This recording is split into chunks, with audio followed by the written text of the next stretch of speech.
Government's plans and policies to be unveiled during delivery of the throne speech and presentation of budget next week. Details to this story and more in the National Report.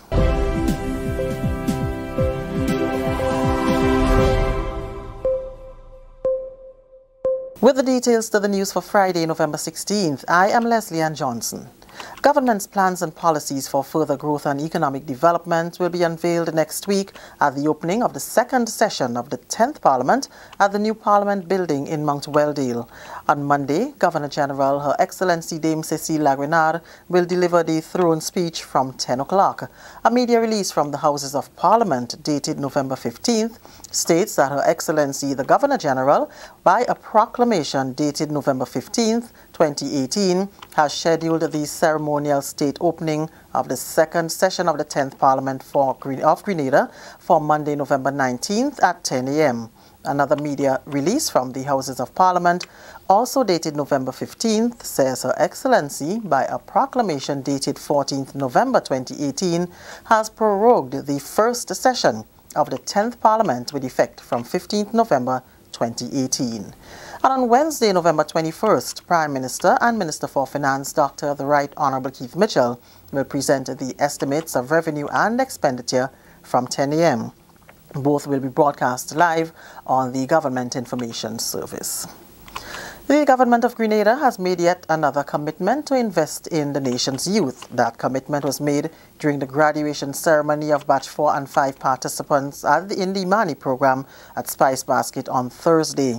Among the 620 young people who graduated from the program, many received awards for their performances and contribution toward youth development in the country. Training for the 4th and 5th batch began in 2016, and participants have completed training in life skills and on-the-job training. Prime Minister Dr. The Right Honourable Keith Mitchell told the graduates the onus is on them to shape and take responsibility for their future. He said it is the government's responsibility to ensure opportunities are made available for young people. For those of you who were given the opportunity, as you know, there are many others that have not yet got it. So in effect, you are ambassadors in your own right. Because your success and what you achieve and what you have demonstrated will provide a catalyst for the government's initiative to provide more support to the young people of our country. In addition, friends, in our country, or in any government, there's one pot. There's one pot of resources available. And the government's responsibility is to ensure that every sector of the society receive their fair share. Minister with responsibility for youth development, the Honourable Kate Lewis, says government continues to invest in the youth of Grenada through their many programs geared towards their holistic development. I will forever be advocating for investment in our young people, because an investment in youth means that they can contribute to new markets, help to create more jobs and more opportunities to benefit our country and its people. As the Minister with responsibility for youth development, I want to live in a Grenada where the potential of every young person can be truly realized. A Grenada where each of you young persons sitting here today can achieve your dreams and be the best version of yourselves. We have many issues facing our country, and if we are to overcome them, we need to tap into the dynamism of our young people. We need to tap into every one of you here today to help us solve the most pressing problems we are faced with. This is the National Report. More news after the break. The gains and a preview of more gains into the Keith Mitchell administration's economic comeback story on full display in the nation's new state-of-the-art parliament from Monday, November 19th. 2 days that will allow the nation to see and hear the excitement in the Grenada economy that has spurred it on to be the fastest growing in the region. Monday, November 19th from 10 a.m. the throne speech is unveiled as new programs and policies of an achieving administration are outlined by Head of State, Her Excellency Dame Cecile Lagranade. Then, on Wednesday, November 21st, the 2019 estimates of revenue and expenditure are presented by Finance Minister and Prime Minister Dr. the Right Honorable Keith Mitchell from 10 in the morning, with unemployment plummeting to its lowest in decades on the back of 5 years of steady economic growth. Confidence remains high in the Grenada economy. Tune in Monday, November 19th for the throne speech and Wednesday 21st for the 2019 budget. 10 a.m. live on national radio and television. Continuing the news, one school in the west of the island recently celebrated the first anniversary of starting its school's safety club. The St. John's Anglican School Safety Club was formed in October 2017 to help students develop greater responsibility for their own safety. The program of activities throughout the school year include training in school safety, cyber and water safety, fire prevention, first aid, safety at home, and risk management. Annette Moore has details.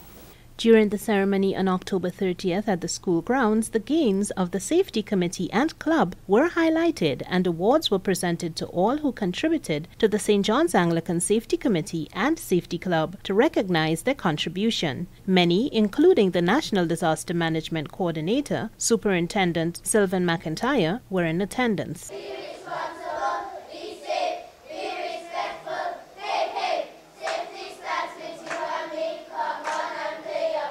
At the St. John's Anglican School, we believe in taking initiative, leading from the front. It was on this premise the birth of a new and vibrant club emerged from the Safety Committee under the direction of Miss Natasha Monroe. It is the first of this kind in the Tri-Island state of Grenada, Carriacou, and Petit-Martinique. Miss Monroe, we thank you. It is really heartwarming to be part of what I consider to be a very historic moment. The head of the Safety Club says that the Safety Committee itself began after a visit from past National Disaster Management Agency official Kem Jones in 2010. Jones presented a disaster plan for the school and guidelines for its development. The committee was formed to execute this plan. She says all the activities are endorsed by NADMA. Over the years, we were able to achieve the following: drills such as evacuation, fire, flood, earthquake, and tsunami. Erecting 2 additional exits in the school buildings. Training for committee members at the school level and at the national level for some. It was only a matter of time before the Safety Club emerged. In July 2017, the decision was made to form a club with the main intention of helping students to take more responsibility for their safety. The St. John's Anglican School Safety Club was launched in October 2017. It comprises of 25 members and meets every Tuesday. Some of the club's achievements include visits to the NADMA headquarters, a workshop in disaster management, training in using handheld radios, and in developing family disaster plans, and a youth empowerment camp in Carriacou in 2018. Williams says the focus this year is on fencing the entire school property, repairing and upgrading their playground, reducing and removing unhealthy snacks from the school, preventing stray dogs in the compound, and the continuous training of teachers. And everything they're saying, well, start it in the primary school, we have to start from the youths, But we have some teachers here in St. John's Anglican School who really go beyond the call in terms of safety, and I often say, after God is safety. The legacy that you're going to leave here, the standards that you are setting, you said it in your remarks earlier, when one of the persons mentioned that St. John happened to be the initiator of really wonderful and lasting activities, and this is one of them.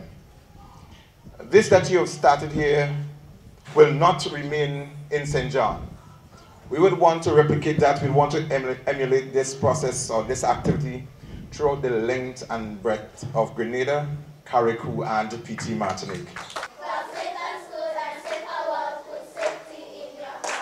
For the National Report, I'm Annette Moore. And that's the National Report. I'm Leslie Ann Johnson.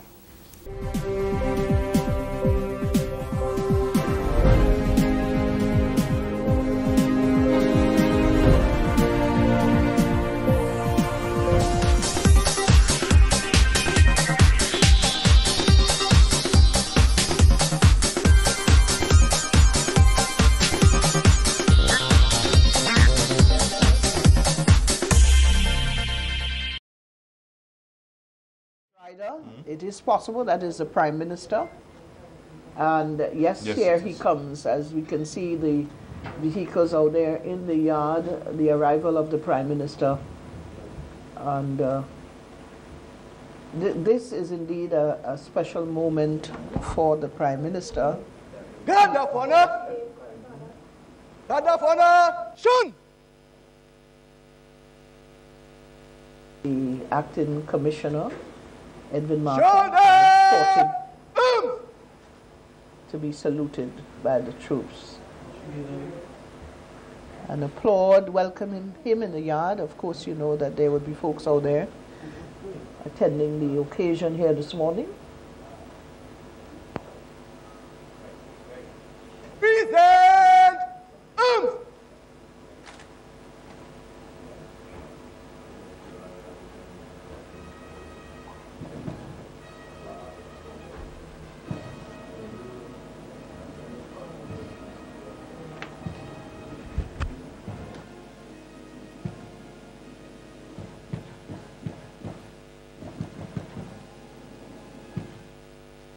Shoulder!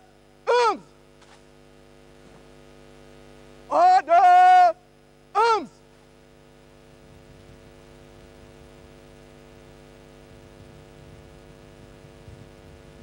Standard is!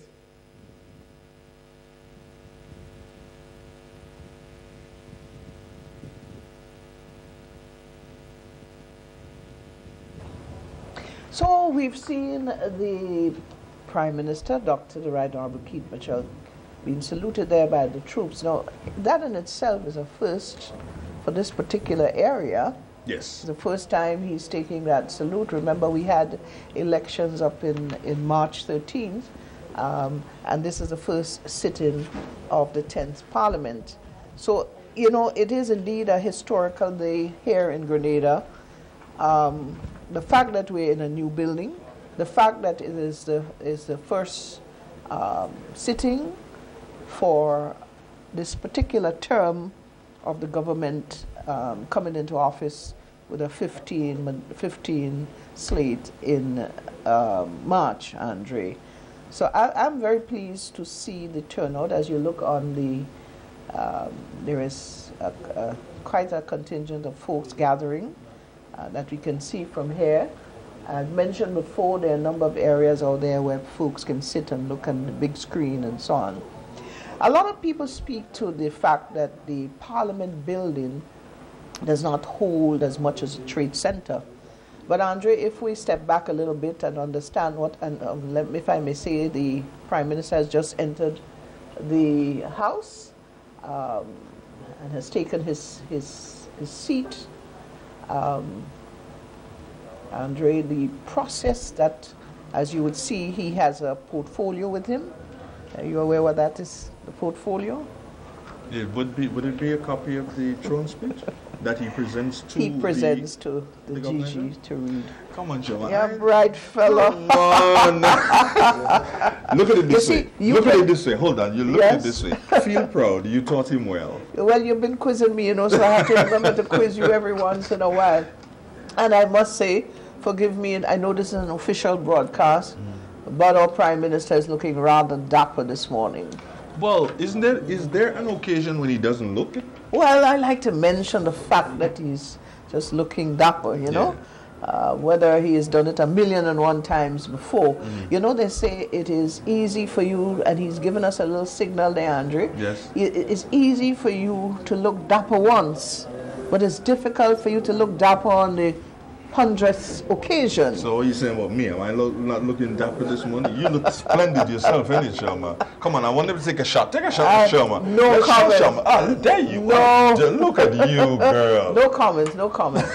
What we're seeing, the folks rising, and it's an indication that the speaker and the president of the Senate entering the House, and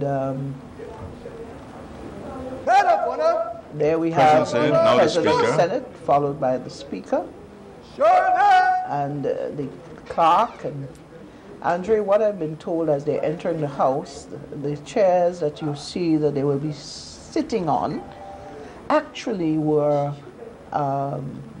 saved from the original Parliament. So they are precious gifts. And here we have the mace. You say maces or mace? Mace. There are two of them. Mace. You know, the English language is a hell of a thing. It's a hell of a thing, but I'm convinced it has to be mace. So when you do nutmeg, it's nutmeg and mace. Not maces. So you not can say maces. Nutmegs, but not maces. Not maces. The English language. Let's go to the outside. Gigi is here.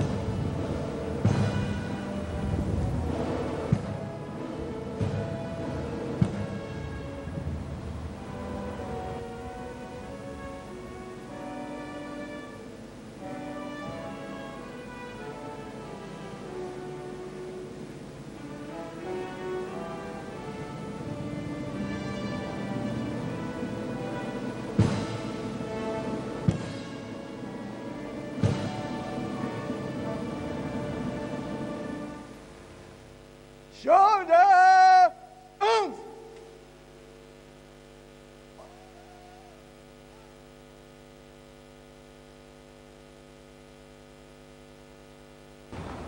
And there, the Governor General will continue to inspect the troops on the outside, and then move into the inner room. There she is. Still outside, and go.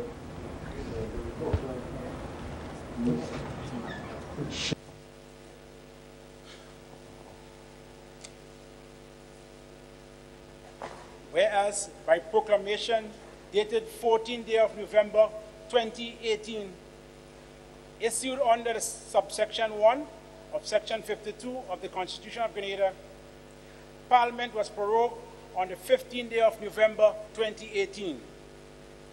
And whereas it is provided by subsection 1 of section 51 of the Constitution of Grenada that each session of Parliament shall be held at such time, at such place within Grenada, and shall commence at such time as the Governor General may by proclamation appoint.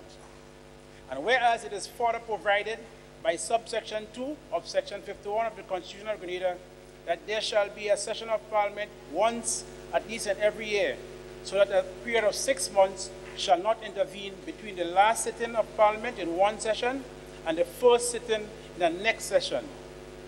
Now, therefore, the Governor General, Dame Cecile Lagrenade, Grand Cross of the Most Distinguished Order of St. Michael and St. George, Governor General in and over Grenada, do hereby appoint the Parliament building at Mount Weldale in the town of St. George as the place where the second session of the 10th Parliament shall be held at 10 o'clock in the forenoon on Monday, the 19th day of November 2018, as the time at which the said session shall begin.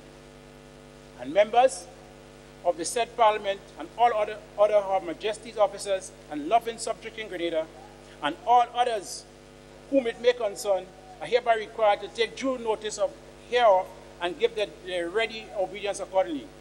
Given under my hand and the public seal of Grenada this 15th day of November 2018, in the 66th year of the reign of Her Majesty the Queen, Elizabeth II. God save the Queen.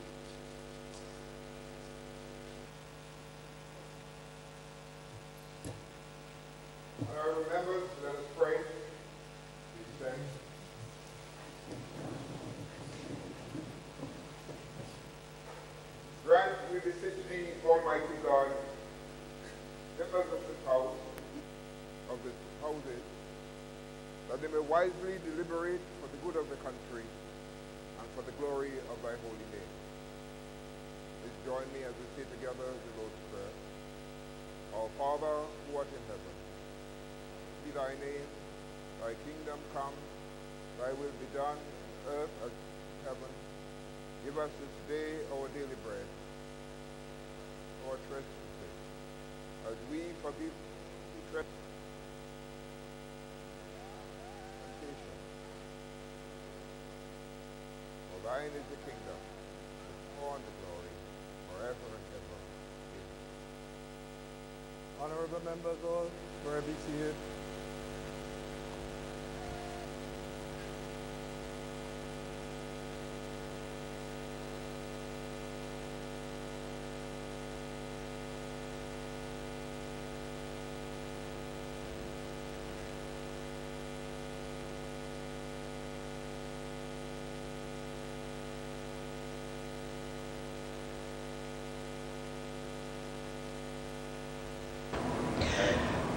Okay, folks, we have just noticed the Governor General being escorted to the inner room. She should appear in the House momentarily.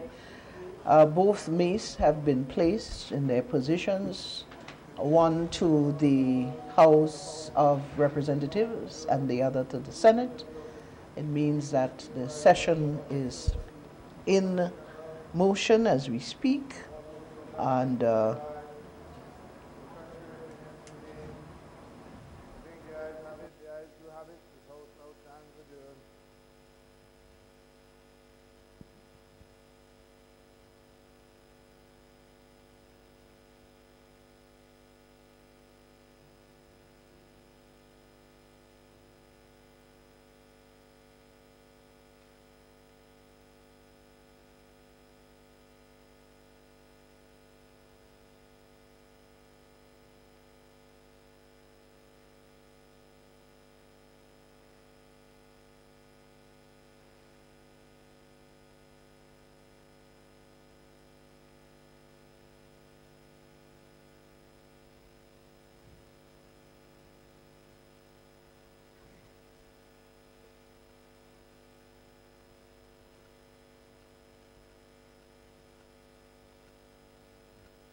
just a reminder, we're coming to you live from the Parliament building, Parliament House, with the ceremonial state opening of the second session of the 10th Parliament of Grenada.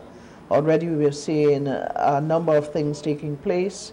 The leader of the Senate, the President of the Senate, and the leader of the House have already entered. We also have in our presence as we speak the Honorable Prime Minister. The Governor General has already taken her salute, Andre, on the outside from the troops and has entered the inner room. What has happened to Shem is that the President of the Senate and the Speaker of the House, they have entered, they've made their official entrance, and now they've gone to the inner chamber so as to escort the Governor General in. Is that what's going to happen?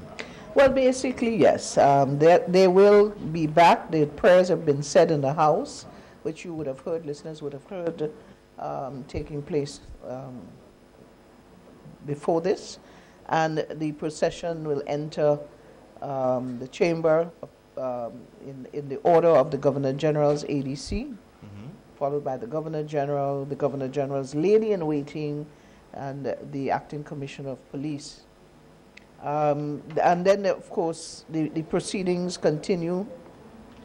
She goes up to what is called the throne area, and the Governor General will then, after a bit of ceremonial proceedings, will receive the speech from the Prime Minister. And of course, we'll take you through the process as it happens here at the Parliament House.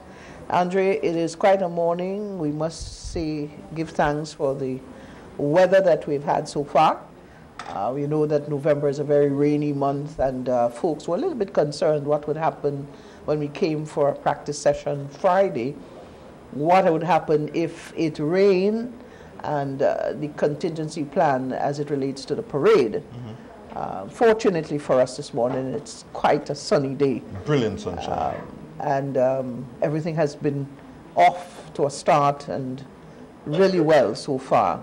So, you know, sometimes you have to give a little thanks and praise for a little good weather in between all the rain that we've been having. Once again, we want to welcome you wherever you are in the diaspora. You can send a friend message out, tell them it's GIS Live, and we are at Parliament House today. And Sharma, one of the things I think we need to not lament but continue to promote here is throne speech. What is a throne speech in a nutshell? I think you're very questioning this morning, Andre. Yes. Well, you know, the throne speech would summarize things to come in the budget for the following year. So the Governor General will speak to a number of achievements, and we see some. Okay, so here we have the President of the Senate re-entering, followed by the Speaker of the House and his contingent of the Clerk of Parliament, and that's a signal that just a matter of time before Dame Cecile will enter the House here to greet the folks who are here seated. Quite a nice turnout, Andre. The House would have catered for a contingent of people. As you know, in the past, Andre, I don't know if you ever entered the Parliament as it was on York House, and the seat, I'm not sure, I'm just asking a question. Oh my gosh, you didn't do that, did you? You didn't do that. The seated arrangement is usually via an invited arrangement. Put it this way, I was there when Dr. Mitchell spoke for about a whole day. Okay, all right. You remember that? Yes. I'm just trying to set the scenario. So it is never a big accommodating arrangement. However, what is good here, unlike when it was in Parliament, because in most instances, persons who would like to listen to the budget would have had to remain out in the main area, the yard area, and so on. There are certain arrangements being made in the building itself, so folks can come and witness the whole proceeding. And there are quite a number of folks sitting out there. So in spite of the fact that you may not see a crowd in here, you must understand that there is a lot of folks witnessing this particular state occasion this morning. Signal that the Governor General, Dame Cecile, is entering. And here she's taking up her position. The Acting Commissioner of Police being escorted with the Lady-in-Waiting, ADC. And the focus is on Dame Cecile this morning.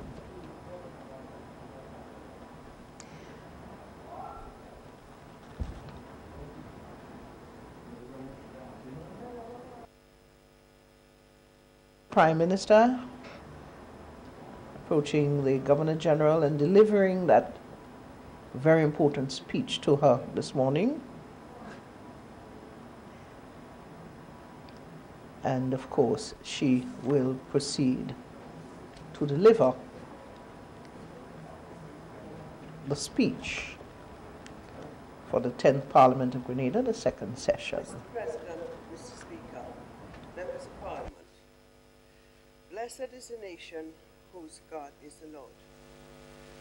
As our nation embarks on this second session of the 10th Parliament, we are grateful to Almighty God for his many blessings and favors showered upon us. We are indeed thankful to God for our collective achievements as a people over the past year.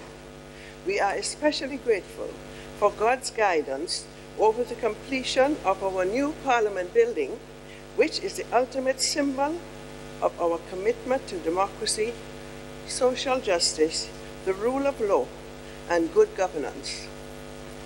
Mr. President, Mr. Speaker, our economy has enjoyed 5 consecutive years of robust growth over the period 2013 to 2017, and it is poised to record its 6th straight year of economic expansion in 2018. At all costs, we must preserve this. Mr. President, Mr. Speaker, our unemployment rate, though still too high, has consistently declined since 2013, and the employed labor force has expanded by over 5,000 workers. New businesses have opened and existing ones have expanded. Our construction workers are doing well. Our tourist vendors are thriving. Our farmers are holding their own despite challenges. Our senior citizens are benefiting from increased public assistance, and our youth are being afforded more training, scholarships, and employment opportunities. Furthermore, the rules-based fiscal responsibility law that took effect on January the 1st, 2016, is helping to strengthen fiscal discipline. As a result, my government's public finances have improved significantly and the debt burden has eased. My government is now meeting its obligations comfortably when they become due, and is also able to generate surpluses, which are being invested in our communities to help meet the needs and aspirations of our people. Indeed, the people of this, our blessed dry island state, are responsible for the positive economic results of the past 5 years and our social and economic progress as a country in general. While we celebrate our successes, we should not become contented or complacent, for we have much more to do to build our nation and to secure the bright and prosperous future that we all envisage for our beloved country. Mr. President, Mr. Speaker, we must take bold actions if we are to realize the bright future that we envision, a future in which all Grenadians can reach their full potential and their dreams and hopes can become reality. We are ever mindful that the risks posed by climate change can derail our plans and rob us of the future we desire. Urgent and decisive actions are therefore required to make our environment, our people, and our economy more resilient to the increasingly grim and devastating impacts of climate change. Therefore, Mr. President, Mr. Speaker, for this session of Parliament, the focus of my government will be on 1. Building resilience, 2. Advancing social development, 3. Transforming our economy.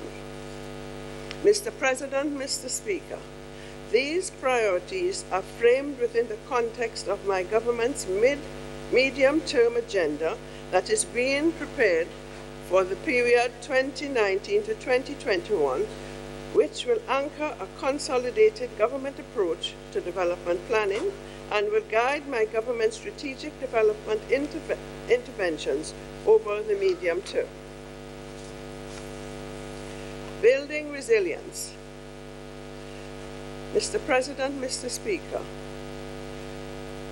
by now we have all internalized the harsh truth that climate change poses the single greatest threat to human life as we know it.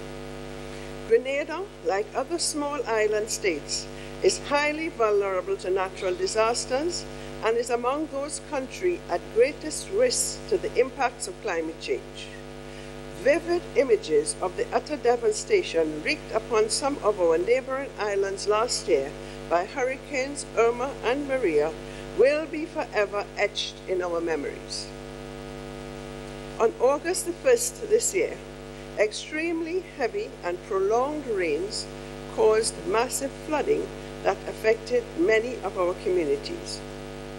3 weeks later, on April the 21st, Grenada and other neighboring islands were shaken by a 7.4 magnitude earthquake. Thankfully, there was no major damage or loss of life.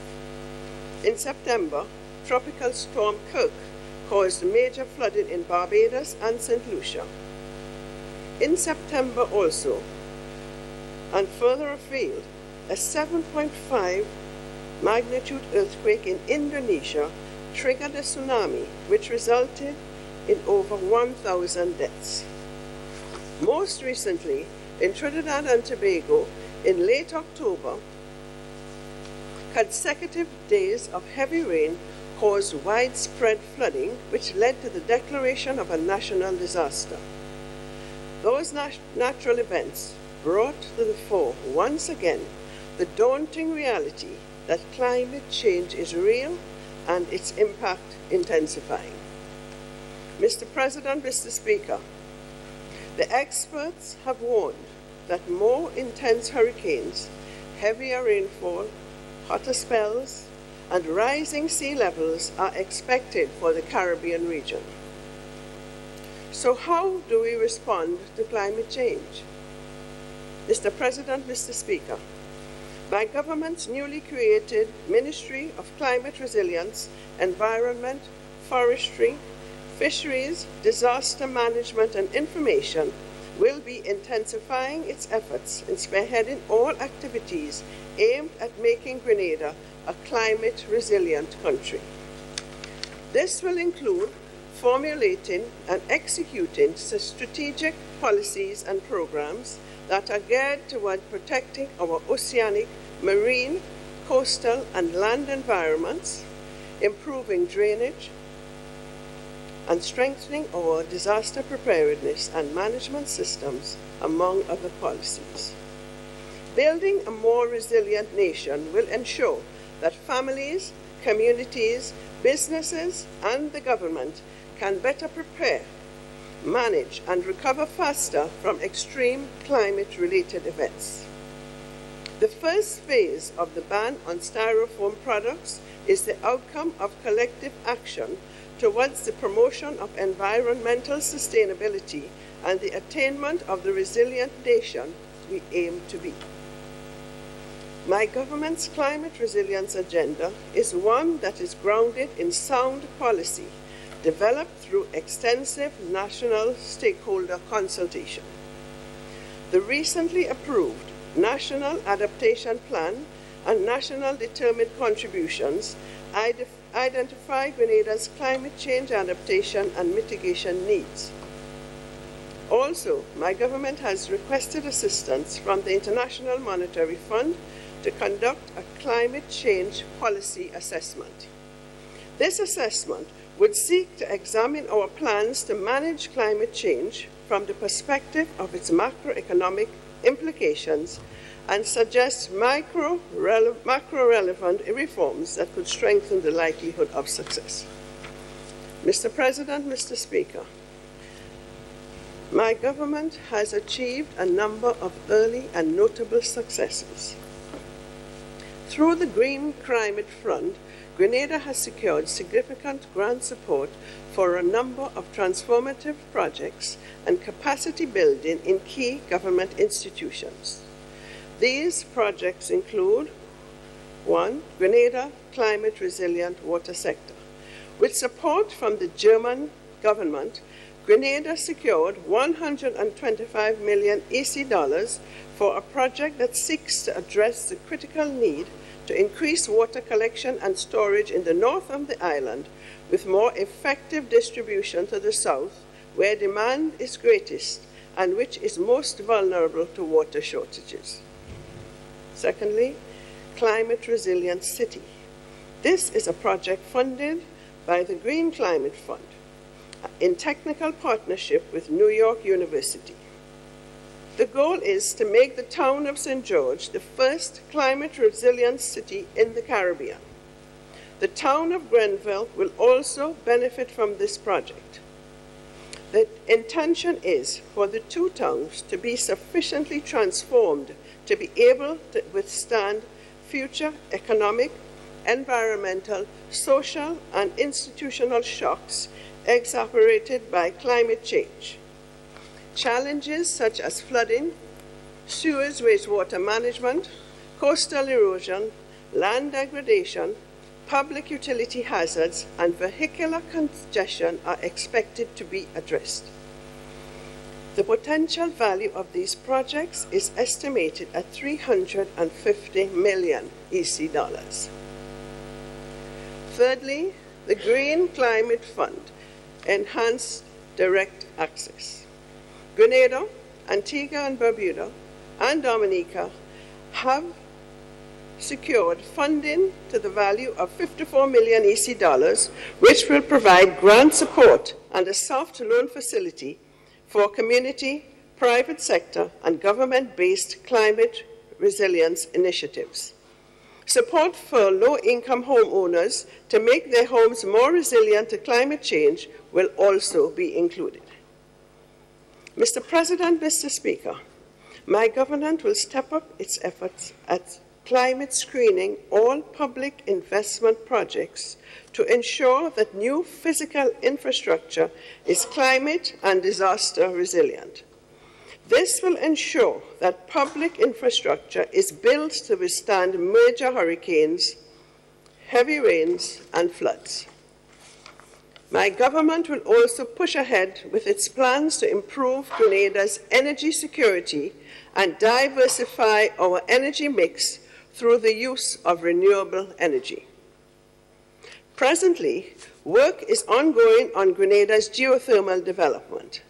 To date, over $2 million have been provided in financial and technical assistance by the governments of New Zealand and Japan to assist in investigating Grenada's geothermal potential for electricity production.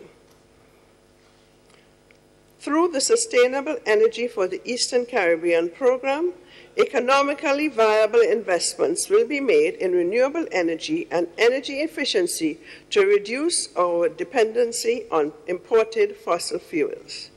To date, energy audits have been completed for 14 public buildings, and the search for a project manager has commenced for the investment phase of this initiative. Another ongoing initiative is the Japan-Caribbean Climate Change Partnership, which is aimed at supporting Grenada's advanced to inclusive, low-emission, risk-resilient development. This will be achieved by improving our energy security and integrating medium to long-term planning for adaptation to climate change. The partnership provided funding and is supporting the implementation of 8 climate change adaptation pilots in the area of climate-smart agriculture, water resource management, climate-smart resilient infrastructure, and renewable energy. Mr. President, Mr. Speaker, through the important work of the Ministry of Agriculture and Lands, as well as the recently launched Climate Smart Agriculture and Rural Enterprise Program, CEAP, My government will continue to support and promote climate-smart agricultural practices. CEAP's project objectives are to provide training and financial support to farmers to implement climate-smart agriculture and irrigation practices. The training that farmers will receive is expected to go a long way in building the resilience of our agriculture sector. The program is financed by the International Fund for Agricultural Development, the Caribbean Development Bank, and the Government of Grenada to the tune of $14 million. The Ministry of Agriculture and Lands is also working collaboratively with the Food and Agriculture Organization, the Munich Climate Insurance Initiative, and the Caribbean Catastrophic Risk Insurance Facility to develop and provide risk management tools to help vulnerable people. In recent times, with the effects of climate change and the increasing pressures of invasive alien species, the sector has become much more vulnerable. Adequate insurance coverage will be crucial in safeguarding livelihoods and providing a high degree of comfort and security to those involved in agri-food sector. Mr. President, Mr. Speaker, my government will continue to address the issues of youth unemployment and an aging population within the agricultural sector by fully implementing the Youth in Agriculture project.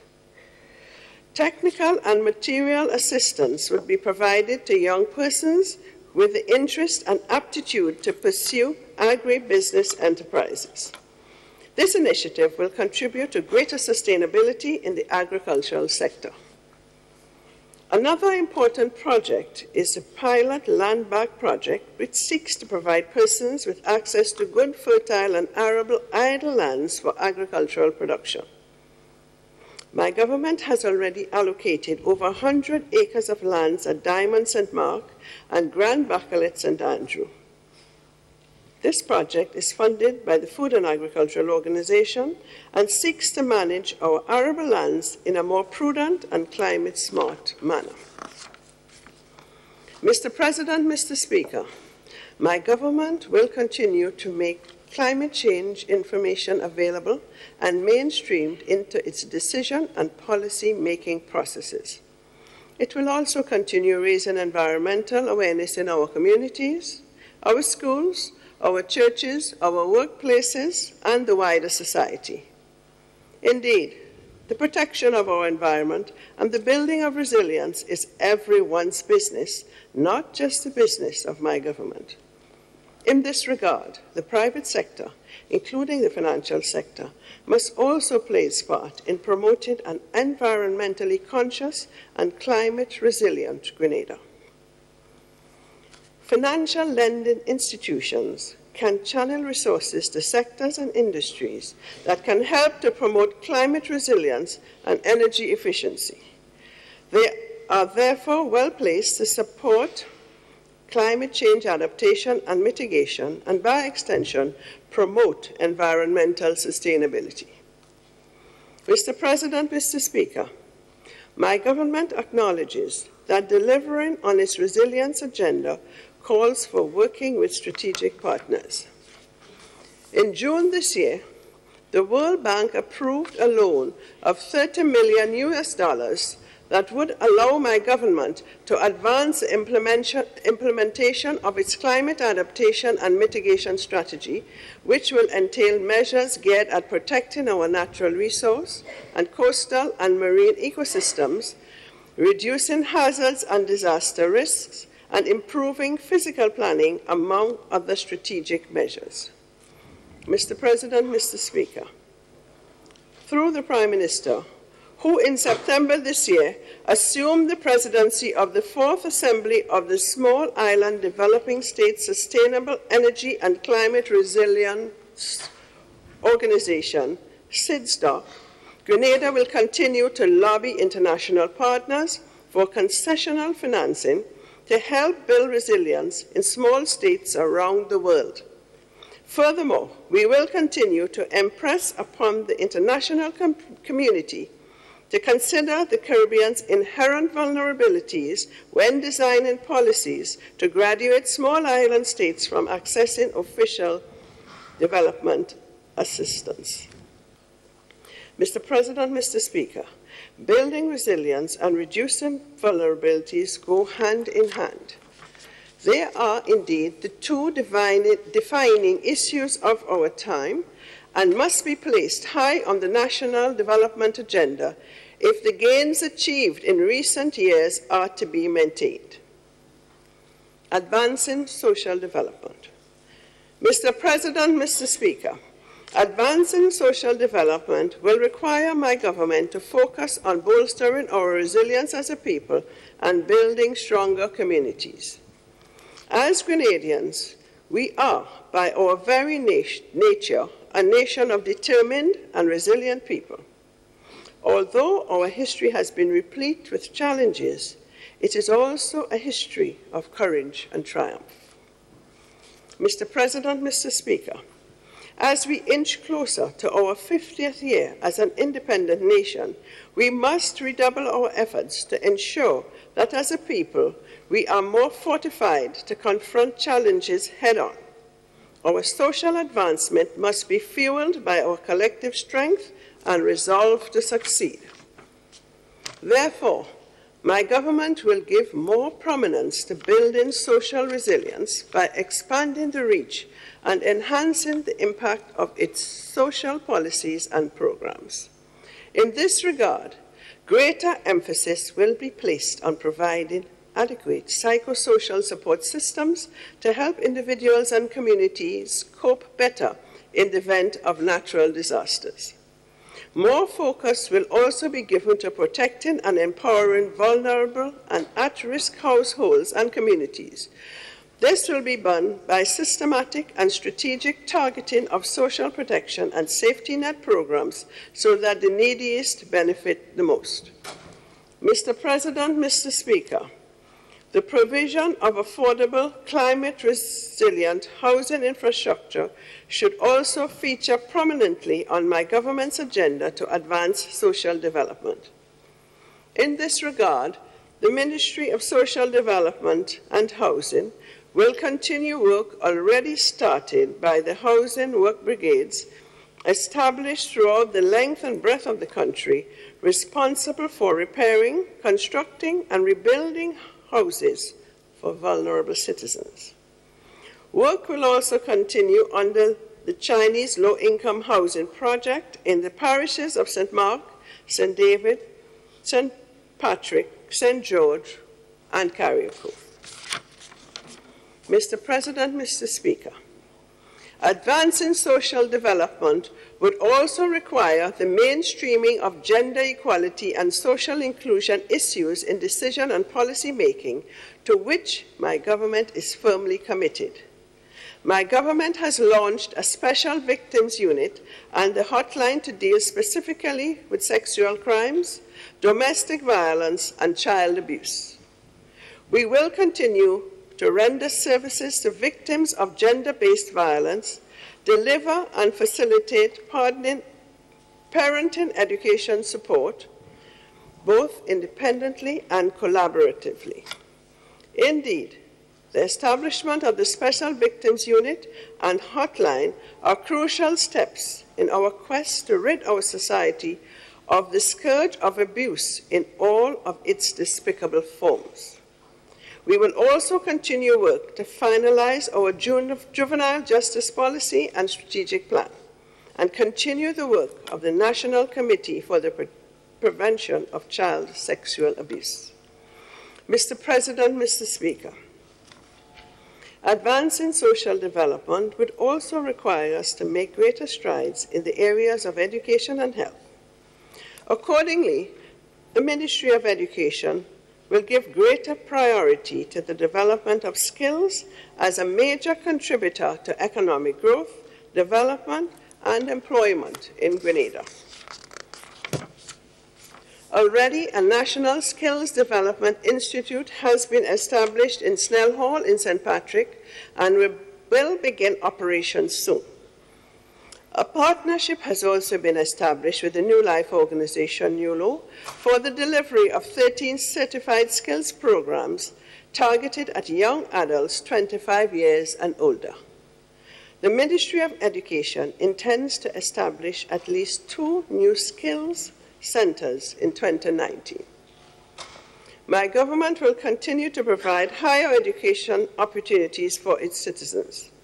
A total of 173 scholarships valued at $48.5 million EC dollars were awarded for higher education in 2018.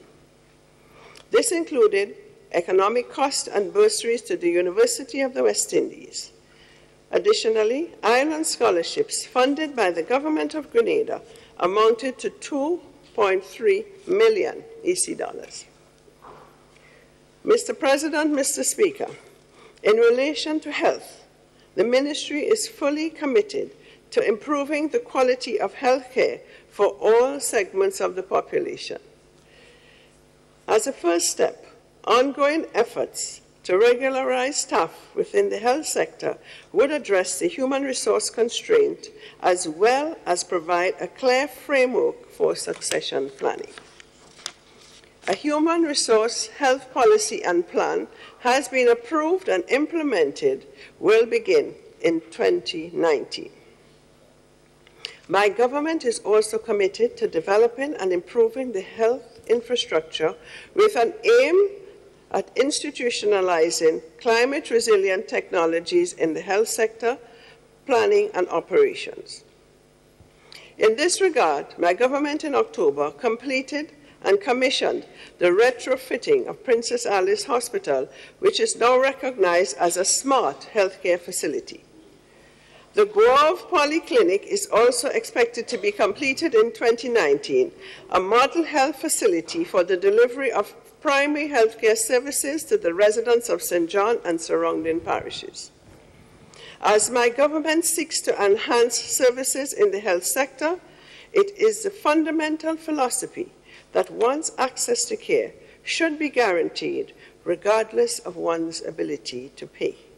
As such, health financing and national health insurance, NHI, remain a priority of my government.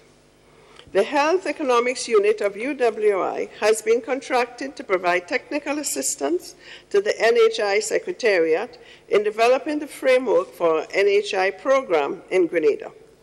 To date, a number of deliverables have been received, including the proposal for the basket of services, a macroeconomic analysis of the fiscal space for financing of NHI, and a governance framework that has been approved by Cabinet. My government now awaits the submission of the proposal for the legal framework to guide implementation of the National Health Insurance. Mr. President, Mr. Speaker, my government also remains firmly committed to pension reform. Indeed, ensuring that our retirees are provided with a decent pension so that they can have a comfortable standard of living in their twilight years is not just a social imperative, but a moral duty, which my government takes seriously. To meet this commitment, my government has established a pension secretariat and has secured the services of a company to conduct an actuarial study to assist in designing an appropriate package based on Grenada's particular financial situation. My government has already taken action to support public officers who were appointed between April the 4th, 1983 and February the 22nd, 1985, on the basis of the Hermelin-Armstrong judgment. Despite the current impasse in negotiations with public sector trade unions and staff associations, my government is committed to achieving pension reform which will benefit workers in the post-1985 category. We must balance this commitment with ensuring that decisions taken do not have negative effects on future generations, but are done within the parameters of the Fiscal Responsibility Law. Mr. President, Mr. Speaker, my government's people-centered approach to development recognizes that Grenada's economic advancement requires a healthy, educated, conscious, productive, and purposeful citizenry. There can certainly be no economic production and, by extension, transformation without a productive people. Mr. President, Mr. Speaker, I turn now to the third and final priority area of my government, transforming our economy. Mr. President, Mr. Speaker, our country has had its share of economic ups and downs since independence. In retrospect, however, our economic story has been an encouraging one. Economic growth has been positive in 29 of the past 38 years. In the past 5 years especially, economic growth has been robust. Our homegrown structural adjustment program delivered significant results. Indeed, macroeconomic stability has been restored. Our public finances have improved and continue to do so, and our public financial management and accountability systems have been strengthened. Our signature Fiscal Responsibility Law has ushered in a new fiscal era, one where strong fiscal discipline has become the norm and where the management of public finances is systematically monitored and reported to the Parliament by an independent Fiscal Responsibility Oversight Committee. Mr. President, Mr. Speaker, last month, our Prime Minister and Minister of Finance received a prestigious award at the annual meetings of the International Monetary Fund and the World Bank in Bali, Indonesia, Finance Minister of the Year for the Caribbean region. This award is a testament of the bold and decisive policies taken under the stewardship of our Prime Minister and Minister for Finance to correct our economic challenges. It is also a testament of the hard work and dedication of the staff of the Ministry of Finance, and is also a testament of the collective resolve and shared sacrifices of our people. Mr. President, Mr. Speaker, my government has cemented a solid economic foundation through the bold policies and tough reforms it implemented in the past 5 years. In so doing, it has positioned the country well for economic takeoff and transformation. Mr. President, Mr. Speaker, my government is mindful that transforming our economy is one that is more dynamic, diversified, competitive, innovative, and prosperous will not happen overnight. Economic transformation is a long-term affair, but with the right foundation in place, the process towards its attainment can be better accomplished. Mr. President, Mr. Speaker, an immediate priority of my government will be the diligent pursuit of projects that have the potential to contribute to Grenada's economic transformation in the long term. My government has already identified 4 such projects, details of which will be provided when the 2019 budget is presented. A transformational projects committee with representatives from the public and private sectors has already been established, and one of its responsibilities is to develop a detailed plan of action to move the projects from the stage of ideas to implementation. Mr. President, Mr. Speaker, youth must be at the center of our economic transformation agenda. Indeed, the transformation of our economy will require their ideas, innovation, creativity, and energy.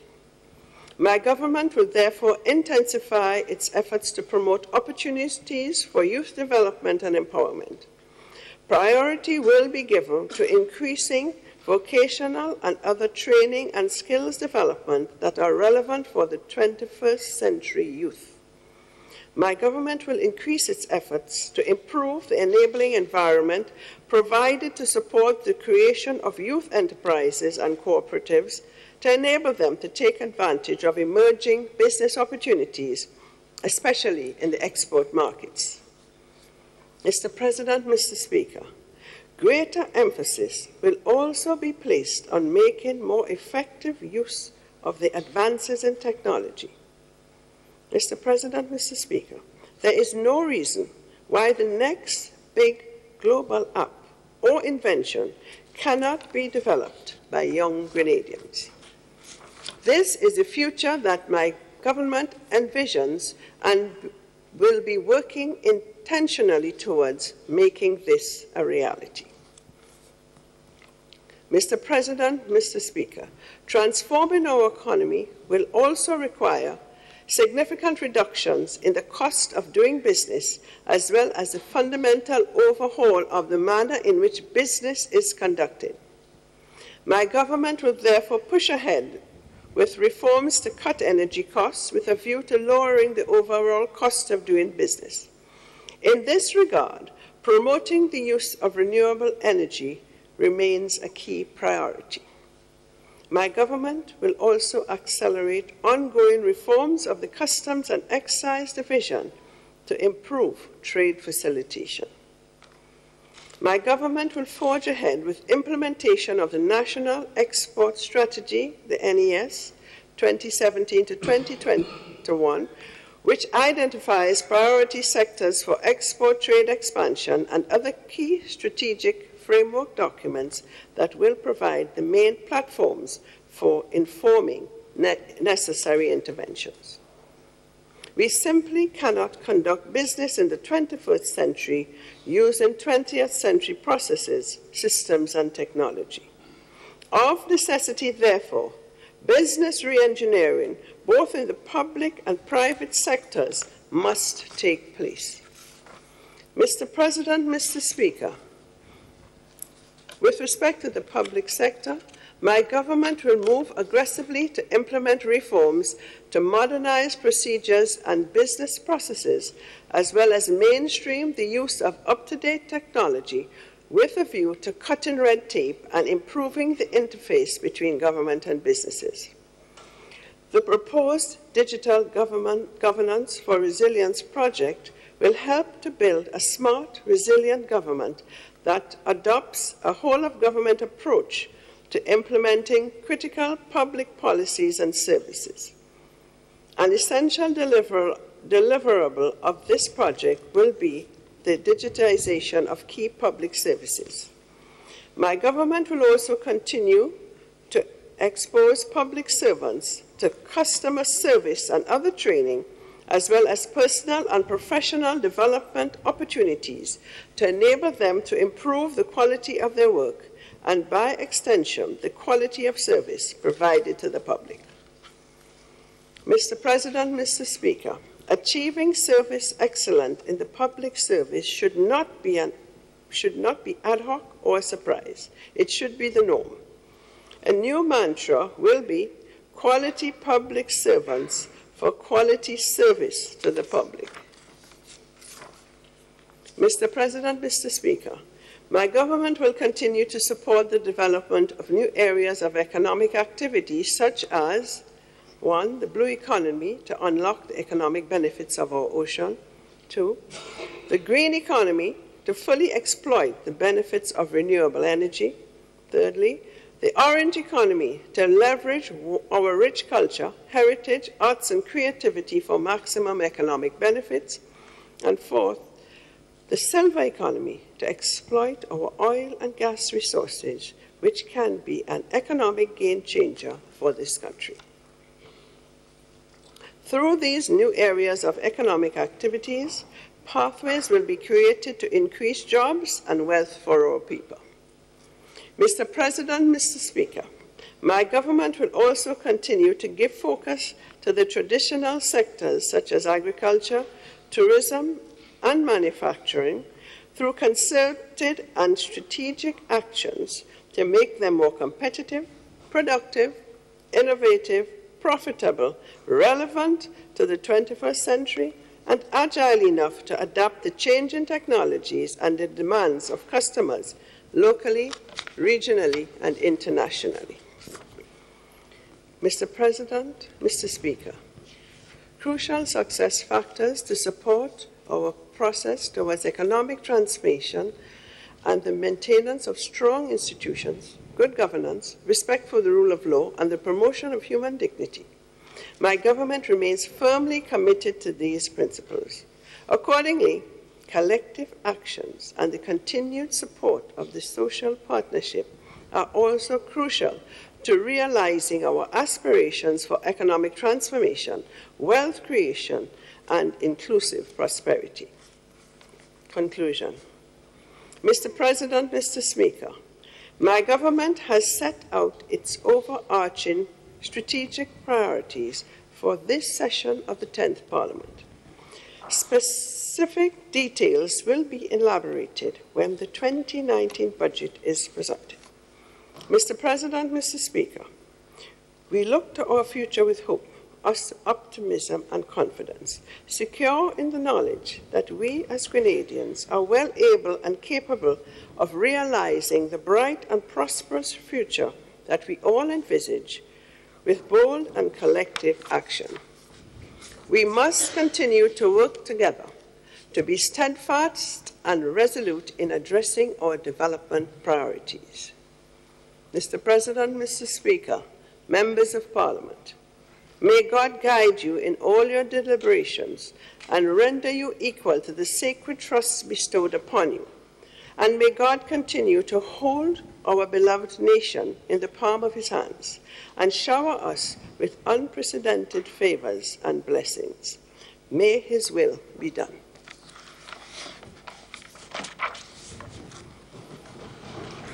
Well, listeners all, you've just been privy to the throne speech as delivered by Her Excellency Dame Cecile here this morning on the second session of the 10th Parliament here in Grenada. A number of key things were brought to the fore this morning, Andre, and we did have a little difficulty with getting the hearing going, the audio, but nevertheless, just to reflect a little bit, as we see in the House. Mr. President, let's join the Prime Minister. I stand to move the following motion in my name. Be it resolved that the Honourable Houses of Parliament record their thanks for the gracious address delivered today to the Houses by the Governor-General. And be it further resolved that debate on this address be deferred to date to be named.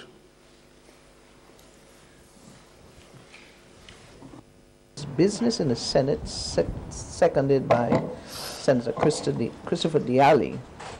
Associate the Senate with the sentiment. Mr. President, motion. Mr. Speaker, I beg to second the motion moved by the Prime Minister.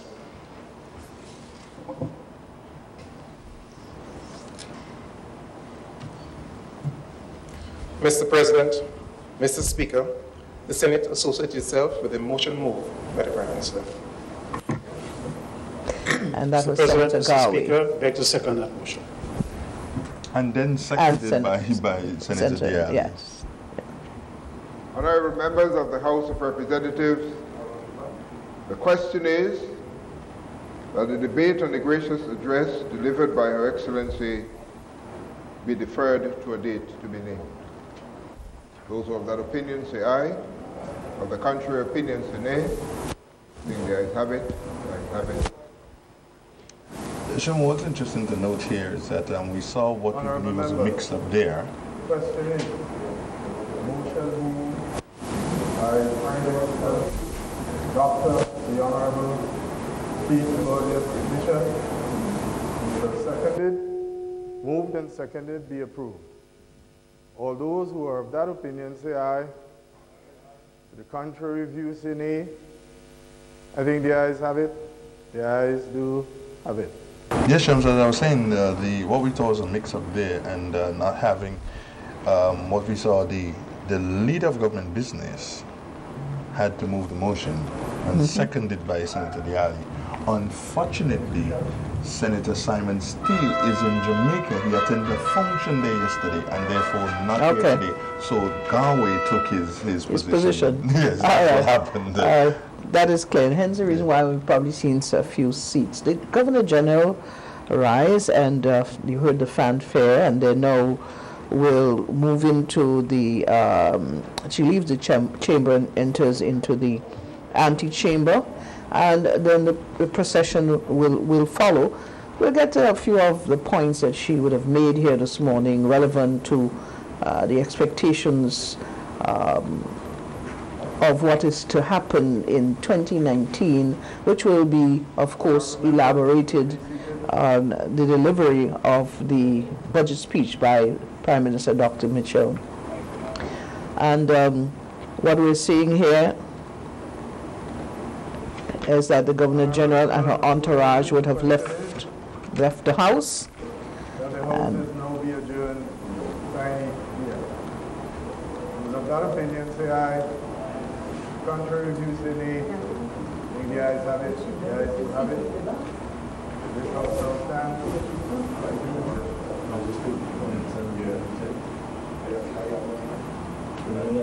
So, Shama, we are now seeing the adjournment of both houses, and this is, Shama, one of the few occasions when both houses meet, right? And that's correct, and one of the few occasions. And when we started out this morning, we made reference to the mace that is usually placed once the house is in sitting, and now the houses have adjourned. Yes. The mace has been removed, and the contingent moves to the antechamber, including the Prime Minister, the ministers of the House, both the upper house and the House of Representatives, little tete-a-tete greetings, and as per usual, a lot to discuss relevant to the speech this morning. Andrea, I know that there are going to be some other interviews taking place on the outside, we've been told, but in the meantime, some of the points that I was able to garner coming out of the Governor General's delivery this morning, she spoke about agribusiness. And you know, we often hear of us having an abundance of fruits and vegetables and so on that seem to go to waste. And this is good for us to come to terms with that particular area as significant in our development, especially, Andre, as we're seeing all the manifestation of diseases, not necessarily internationally, but right here at home with cancer, diabetes, hypertension, and so on. We are told that the healthier we can live and the healthier foods and products, the better off we'll be as a people.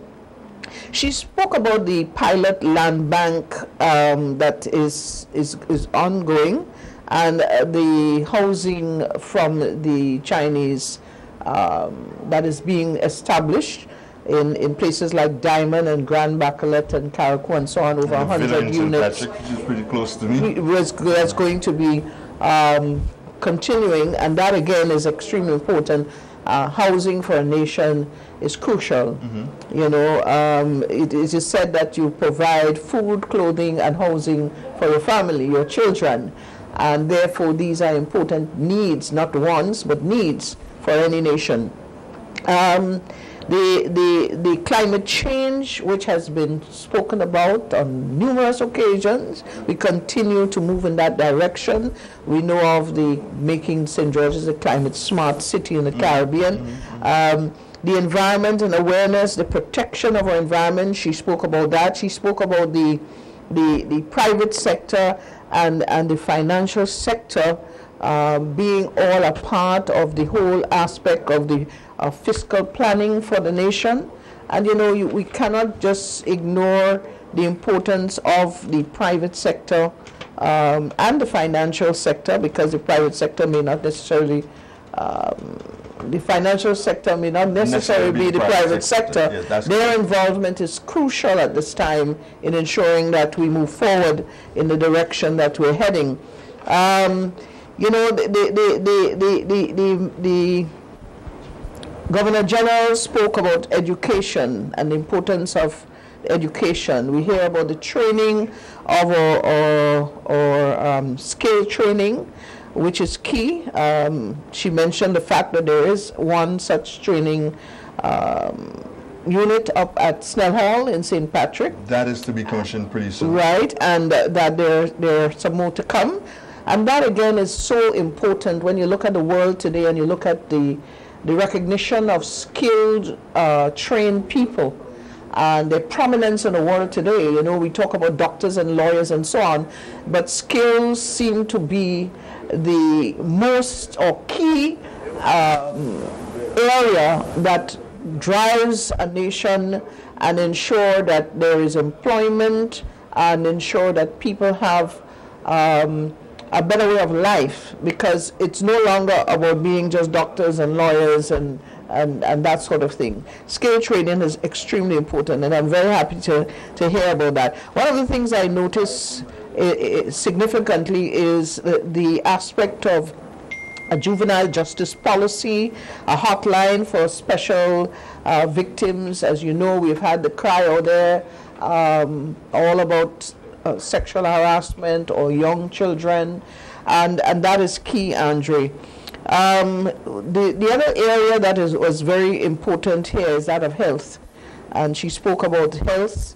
She spoke about the National Health Plan, health policy, which is going to be outrolled in 2019. That is extremely important. The National Health Insurance, as it relates to that, a lot of folks are very concerned about that and when it's going to kick in. Right now, they said, she has indicated that Cabinet has actually agreed and approved the framework for it, and they're now waiting on the legal framework. So that should be coming in shortly, I'm sure. She did touch on the pension reform and basically indicated that it is something that is important to the government to ensure that, and it's not just a social responsibility, she referred to it as being a moral responsibility as well. And the actual, I'm always getting tired of that, but you know, actuary, I prefer the study that has to take place. And she also referred to the Hermelin Armstrong case as it relates to 83 to 85 and how government treated that. And the fact that government sees this as a moral duty, not just only a social duty, to deal with the pension issue. And going forward, they're certainly working towards that. Government committed to reform for that whole process, and they have taken care of the 1983-85 issue and moving forward. Transforming the economy was extremely important on her list as well, and again it calls for a combination of all sectors to work for the transformation of the economy. Shema, I don't know if you picked it up, but I'm sure you did. I'm sure you did pick it up. She spoke of 5 different projects somewhere along the line that the government... 4 projects. 4 projects. I was just about getting to that. Yes. What do you think those are? Because she didn't elaborate at all on it. But before I get to answer that question from you, Andre, let me mention the fact that the award that the Prime Minister would have received for the Prime Minister or Finance Minister award for this part of the world, right? Yeah, Caribbean. And she said that could only happen because of how the finances of the nation has been treated. She made reference to the shared sacrifices of the nation, the hard work of the Ministry of Finance, and the bold moves that were taken as it relates to policies and tax reform and so on, that would have placed us in that enviable position to be recognized, and the Prime Minister being recognized for that as well.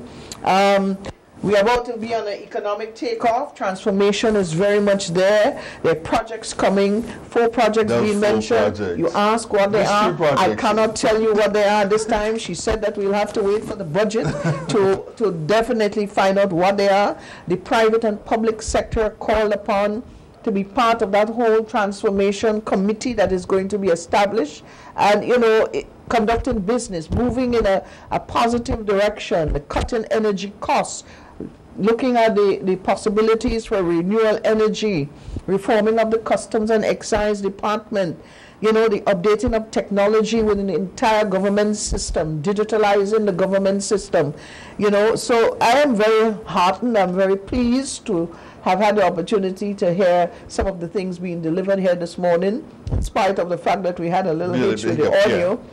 Yeah. But certainly, a lot is expected for the budget to come. What is to happen also, Sherman? I think that this points directly to our young people hearing about digitalizing the whole system of government. It speaks to computers, IT, it speaks to IT immediately, and that should be telling our young people, hey, this is the way for me to go now, this is what I need to get involved in, because there are going to be opportunities here for me. And Shoma, those 4 projects, I'm telling you that this is what everyone will be waiting for. What, come Wednesday? Wednesday will be the budget. Wednesday.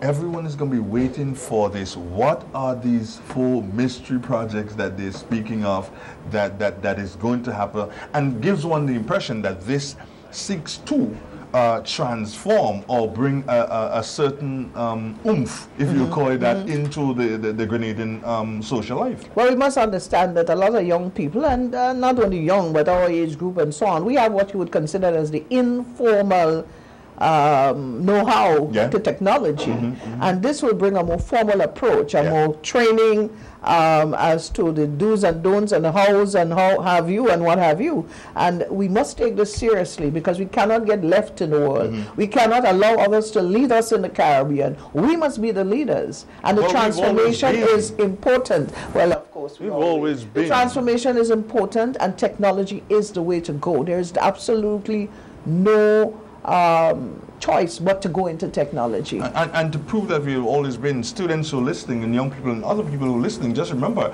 that when Barbados was no longer leading the Windward Islands, when they decided that Barbados would go on its own and have its own Governor General, Grenada was the base. WIBS was the base. We would have to hold back on that discussion, Andre, because there's so much that we can talk about there, the training ground and all of that. But nevertheless, we see that folks are very much gathering on the outside and having a little chat with each other. This is a very important day for us here in Grenada. We're sitting at a beautiful spot above what was the old Governor General's residence, which should be restored pretty soon. And it gives me a sense of pride to listen to my Governor General here this morning delivering that speech for the first time here at this particular location, and giving us a lot of promise for the future in 2019. My anticipation is for a fantabulous budget coming from Dr. Mitchell as the Minister of Finance on Wednesday, and I do believe that Grenadians will be more than pleased with what they hear to come in the future. Well, most definitely, Grenadians would be pleased. And as you see, Shoma, I don't know if our cameraman will be able to take this shot down there in the chamber. They're getting ready for the official picture. That's right. Which will mark the first sitting of the 10th Parliament. Yes. It's a pity we're not able to get that shot in. It would have been great for us to get that shot in. So, well, I'm not sure the camera is still. There we are, Shoma. There we are. It's the second session, actually, Andre, of the 10th Parliament. And I think it would, if we could get maybe a close-up, it would be a nice way to bid you farewell here from the Parliament building at Mount Weldale. Folks, we want to thank you for being a wonderful audience wherever you are, and we want to shout out our dear friends in Washington. It's a pleasure having you on board with us this morning. I fully support your comment. We look forward to joining you on Wednesday when it will be Budget Day in Grenada.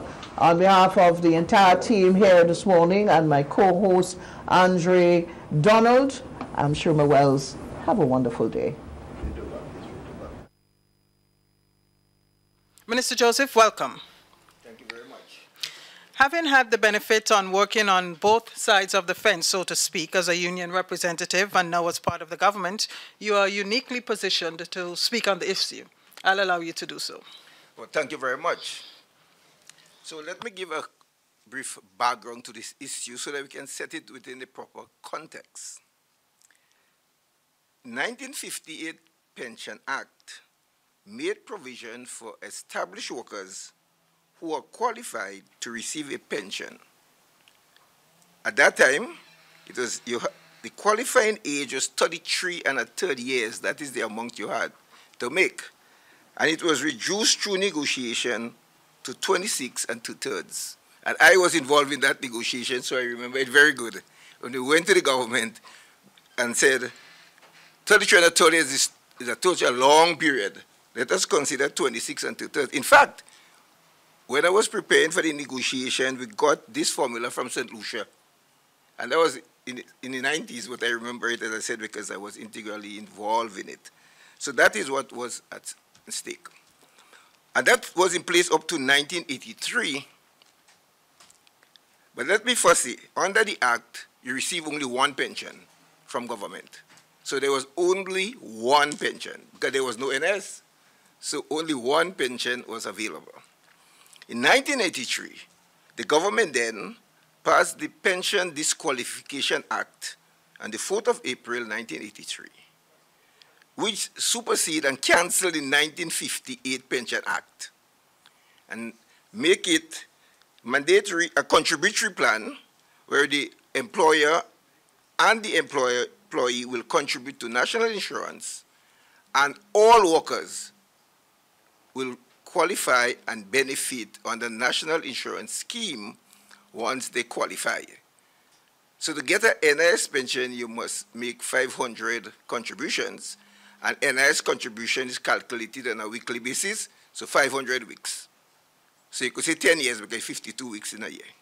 Then you will get only an NIS pension. So that was to maintain the one pension. But this was fairer because, as I indicated, under the 1958 Pension Act, you had to be a permanently established worker to benefit from pension. So if you were unestablished or daily paid worker, you were not given a pension. However, in the 1983 amendment, with the coming to being of NIS, all workers who contributed to NIS would receive an NIS pension at the age of 60. So when this government came into office, it said, we need to look at pension reform and see how we can address this issue and address the concerns of workers that the NIS pension is not sufficient to allow them to live an adequate standard of living in order to meet their basic commitments. And a commitment was given by this government to review, reform, restore pensions. And that is where we are today. So where are we? So recall, at the 4th of April 83, Humlin Armstrong took her matter to court and said that she was entitled to a gratuity and pension, having joined the public service before the 22nd of February 1985. Now, why 22nd of February 85? Because that is the time when the law that was passed to abolish pension was gazetted. And that is why the court ruled that the effective date for the disqualification is February the 22nd, 1985. And that was the important ruling in the Humlin Armstrong case. It's not that the court restored pension for everyone. Said, because the law was gazetted on the 22nd of February, that then became the effective date for the disqualification of pension. And she started working before the 22nd of February 1985. So what did the government do? In keeping with the court ruling, the government restored pension to all workers that came into work before the 22nd of February 1985. And that cost the government $7 million in restoring pension.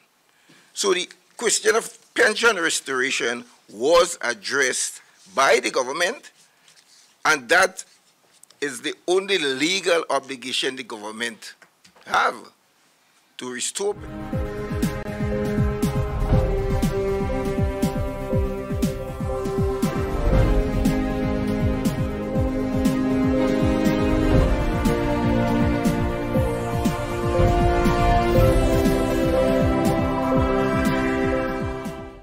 Government's plans and policies to be unveiled during delivery of the throne speech and presentation of budget next week. Details to this story and more in the National Report.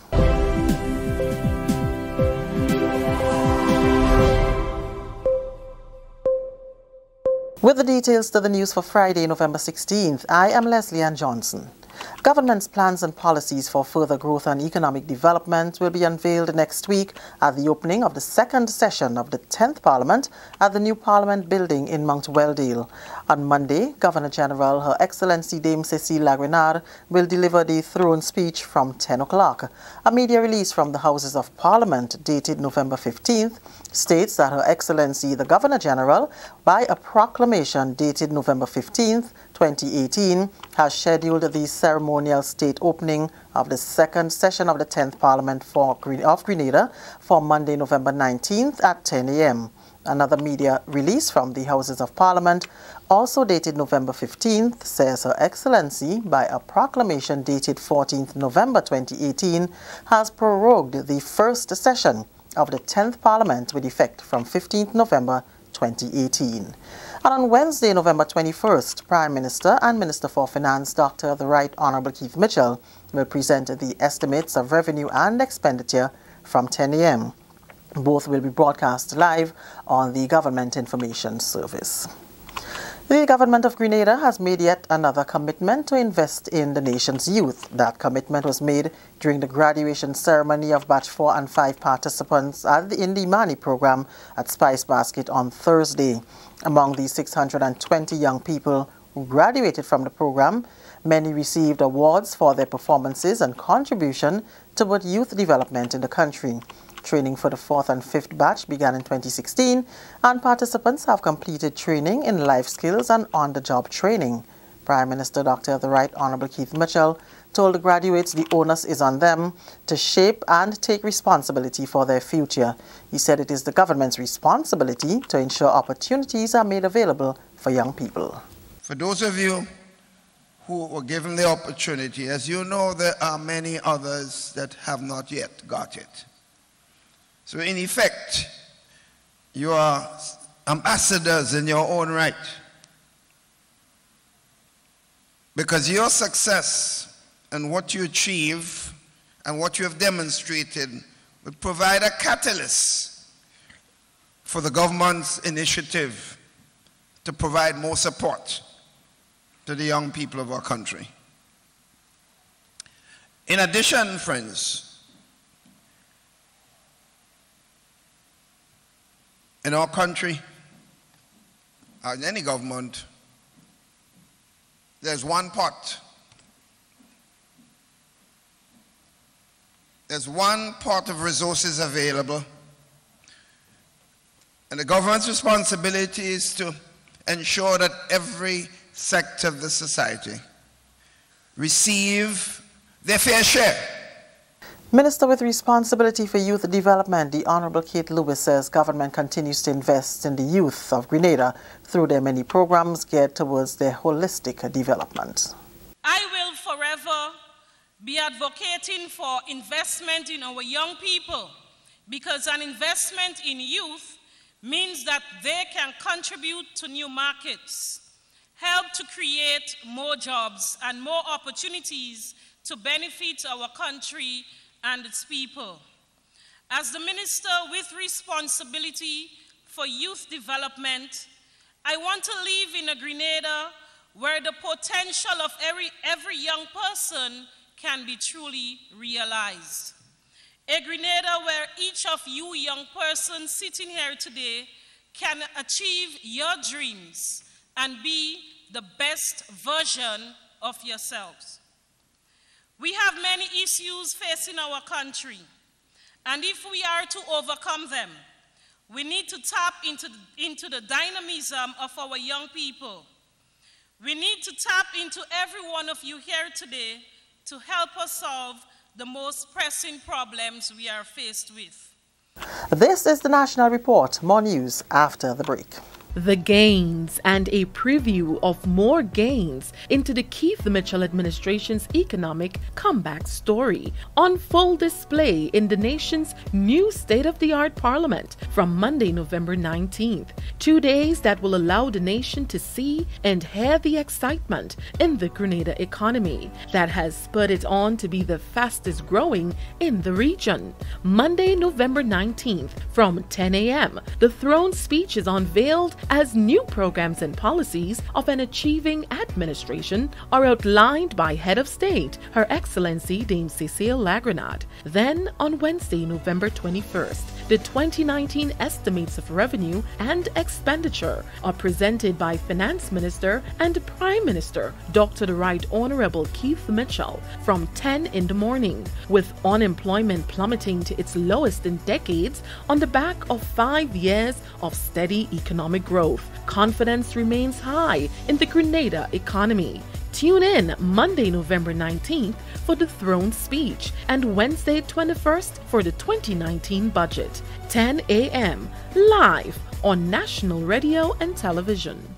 Continuing the news, one school in the west of the island recently celebrated the first anniversary of starting its school's safety club. The St. John's Anglican School Safety Club was formed in October 2017 to help students develop greater responsibility for their own safety. The program of activities throughout the school year include training in school safety, cyber and water safety, fire prevention, first aid, safety at home, and risk management. Annette Moore has details. During the ceremony on October 30th at the school grounds, the gains of the safety committee and club were highlighted and awards were presented to all who contributed to the St. John's Anglican Safety Committee and Safety Club to recognize their contribution. Many, including the National Disaster Management Coordinator, Superintendent Sylvan McIntyre, were in attendance.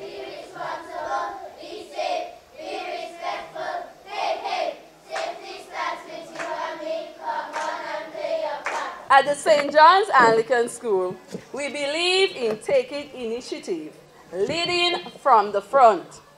It was on this premise the birth of a new and vibrant club emerged from the Safety Committee under the direction of Miss Natasha Monroe. It is the first of this kind in the Tri-Island state of Grenada, Carriacou, and Petit-Martinique. Miss Monroe, we thank you. It is really heartwarming to be part of what I consider to be a very historic moment. The head of the Safety Club says that the Safety Committee itself began after a visit from past National Disaster Management Agency official Kem Jones in 2010. Jones presented a disaster plan for the school and guidelines for its development. The committee was formed to execute this plan. She says all the activities are endorsed by NADMA. Over the years, we were able to achieve the following: drills such as evacuation, fire, flood, earthquake, and tsunami. Erecting 2 additional exits in the school buildings. Training for committee members at the school level and at the national level for some. It was only a matter of time before the Safety Club emerged. In July 2017, the decision was made to form a club with the main intention of helping students to take more responsibility for their safety. The St. John's Anglican School Safety Club was launched in October 2017. It comprises of 25 members and meets every Tuesday. Some of the club's achievements include visits to the NADMA headquarters, a workshop in disaster management, training in using handheld radios, and in developing family disaster plans, and a youth empowerment camp in Carriacou in 2018. Williams says the focus this year is on fencing the entire school property, repairing and upgrading their playground, reducing and removing unhealthy snacks from the school, preventing stray dogs in the compound, and the continuous training of teachers. And everything they're saying, well, start it in the primary school, we have to start from the youths, But we have some teachers here in St. John's Anglican School who really go beyond the call in terms of safety, and I often say, after God is safety. The legacy that you're going to leave here, the standards that you are setting. You said it in your remarks earlier, when one of the persons mentioned that St. John happened to be the initiator of really wonderful and lasting activities, and this is one of them. This that you have started here will not remain in St. John. We would want to replicate that. We want to emulate this process or this activity throughout the length and breadth of Grenada, Carriacou, and PT Martinique. For the National Report, I'm Annette Moore. And that's the National Report. I'm Leslie Ann Johnson.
Good morning. I am Philomena Robertson, Press Secretary to Prime Minister Dr. the Right Honorable Keith Mitchell. Thank you for joining us for this morning's post-cabinet press briefing.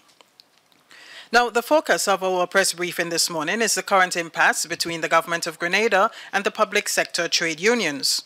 As you are well aware, over the last few days, teachers represented by the Grenada Union of Teachers have not reported to the classroom. 2 days last week in the first instance, and the action is continuing this week, Monday, Tuesday, and Wednesday.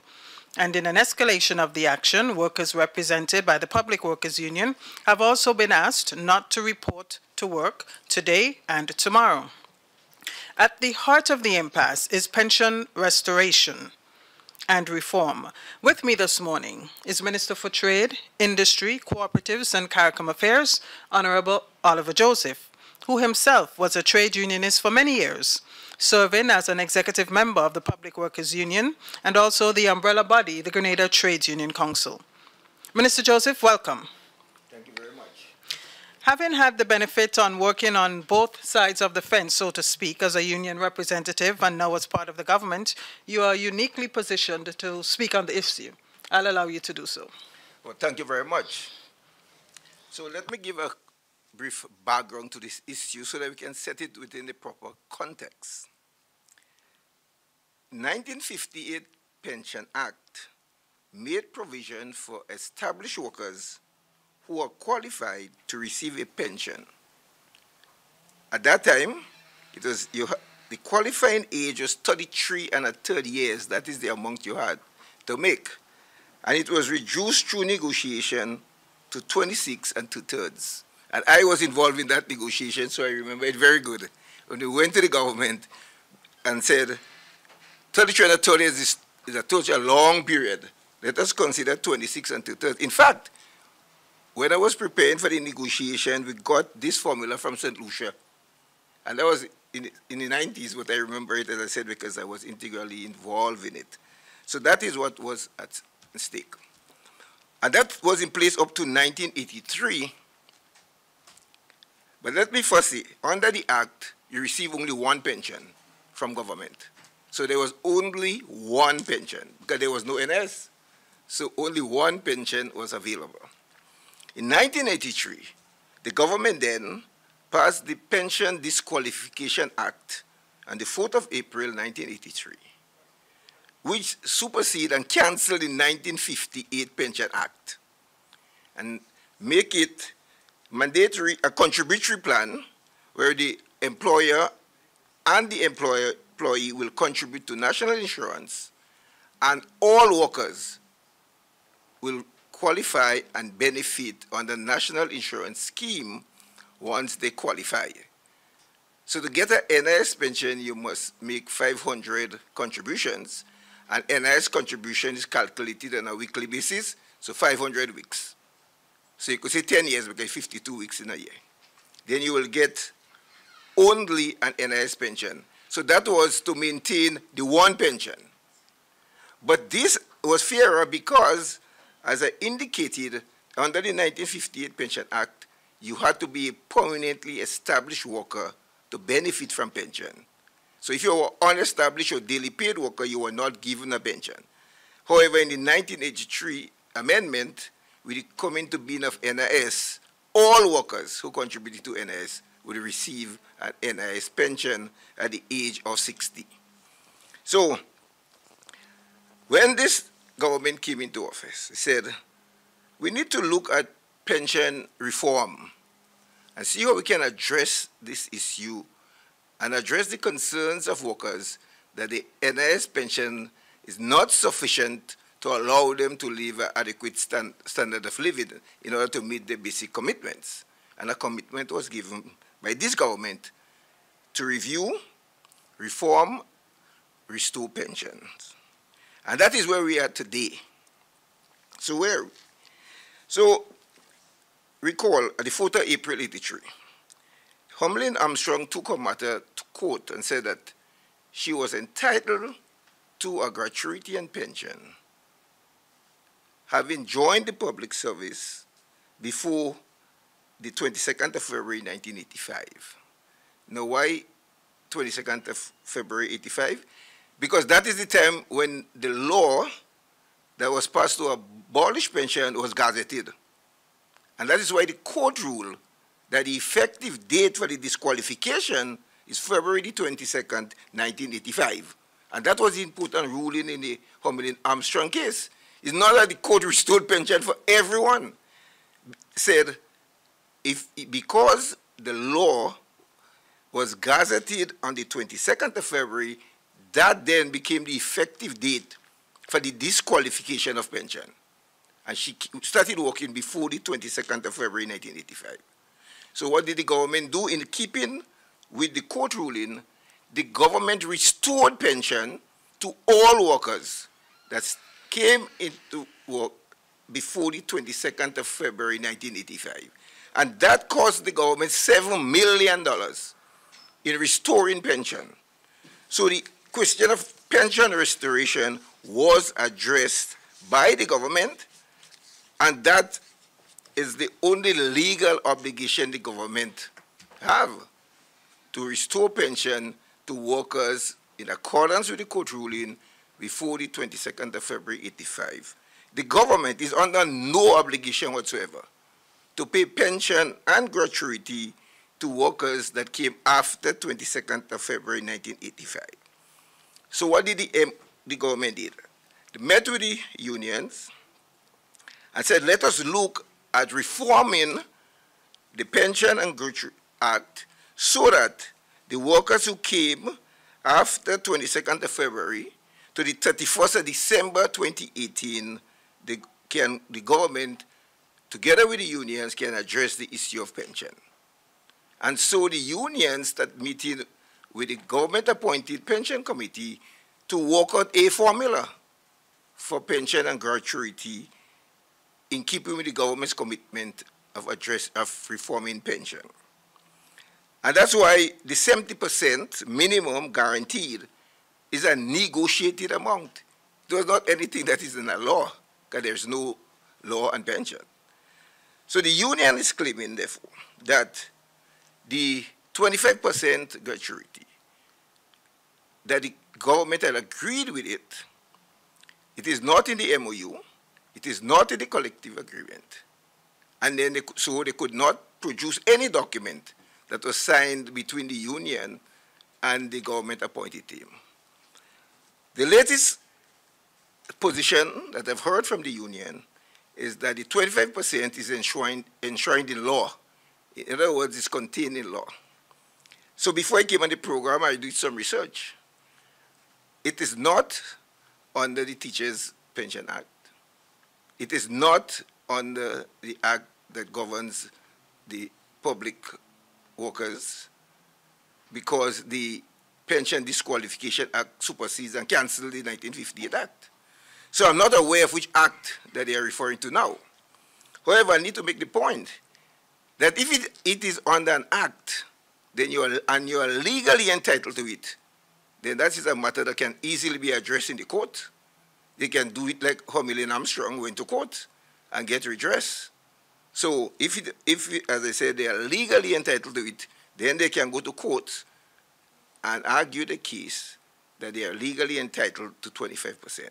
But as far as the government is aware, there is no such act that contains a 25% legally binding gratuity for public sector workers.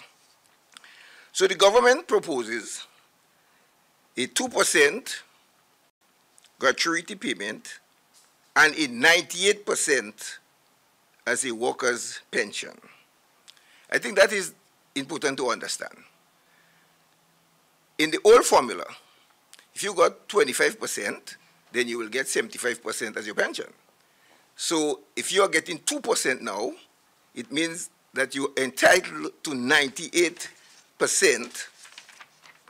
as a pension, and therefore you'll be getting more as a pension.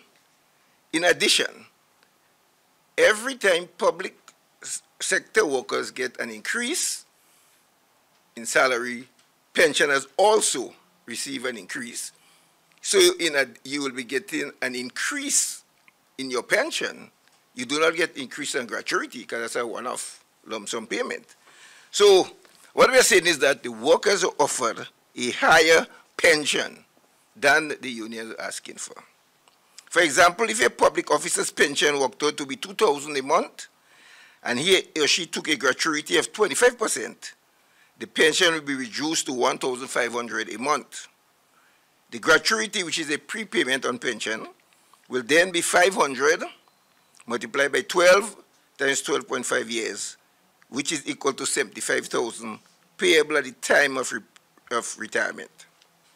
However, under the government's 2% offer with a 98%, instead of the worker receiving $1,500 per month, they will get $1,920 as a pension, and I said with future increase. Now, the demand from the workers. They are demanding the 25% gratuity. As I said, there is no agreement, and if there is any agreement, the union is free to produce the agreement.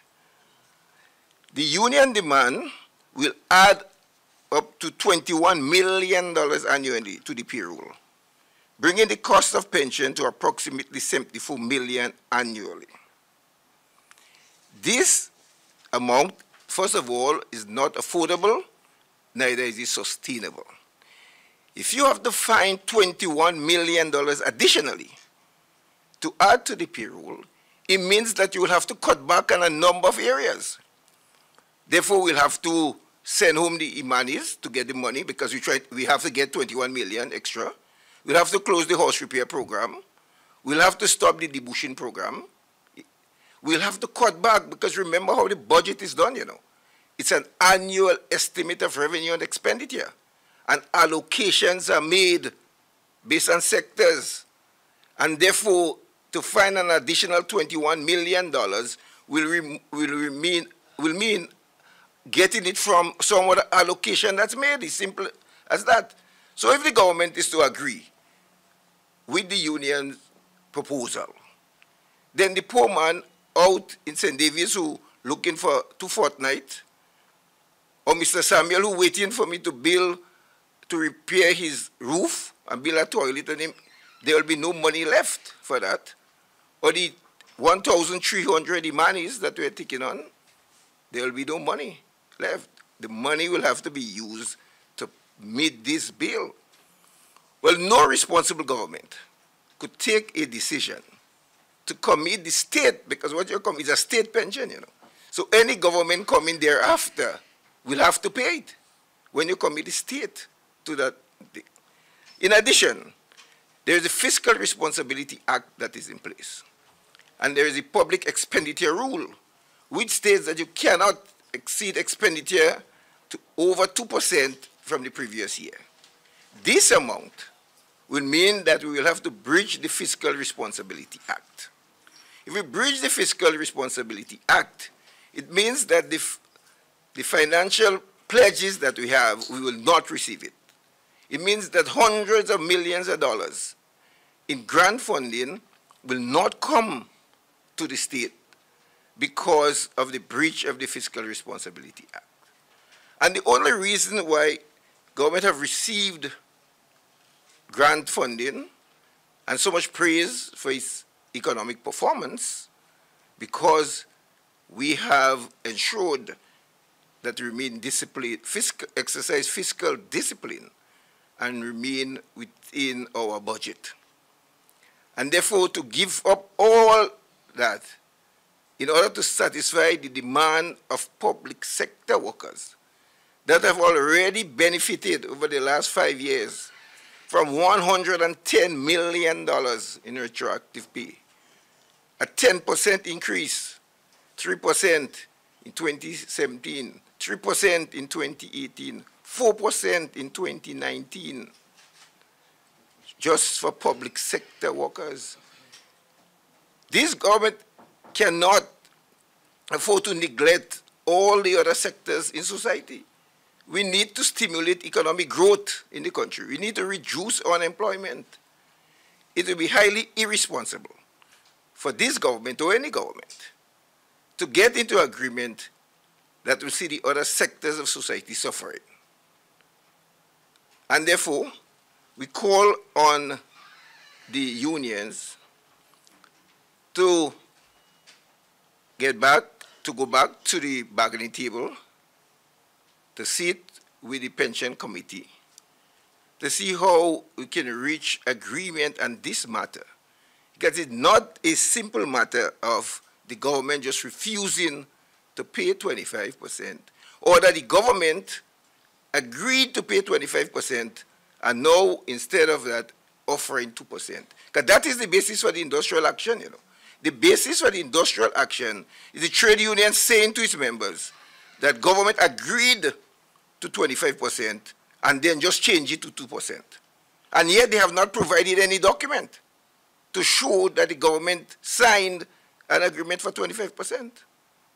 And so we are saying to the membership that there is no agreement in force and that the government is willing to continue talking with the unions in the interest of the country. And therefore, what is at stake is the future development of the country. We have to be responsible, as I said, and ensure that we act in a manner that will benefit all the people. We have serious issues with the action taken by the unions. There is a procedure to follow when there is a dispute between workers and employers, whether it's in the private, public sector. You have to follow certain procedures. If there's a deadlock, you go to the Labor Commissioner. If it's not resolved, you go to the Minister for Labor. As far as I'm aware, the matter was not referred to the Labor Commissioner or to the Minister of Labor. And the workers, the union asked the workers to take strike action. So the cabinet has decided that in accordance with law, if you withhold your labor, then the employer can withhold its wages. So if you did not provide labor, then you should not expect to be paid for days that you did not work. And therefore, workers who did not show up for work, on the days on which they did not work, the salary will be deducted for days not worked. And that is within law, and the unions know that.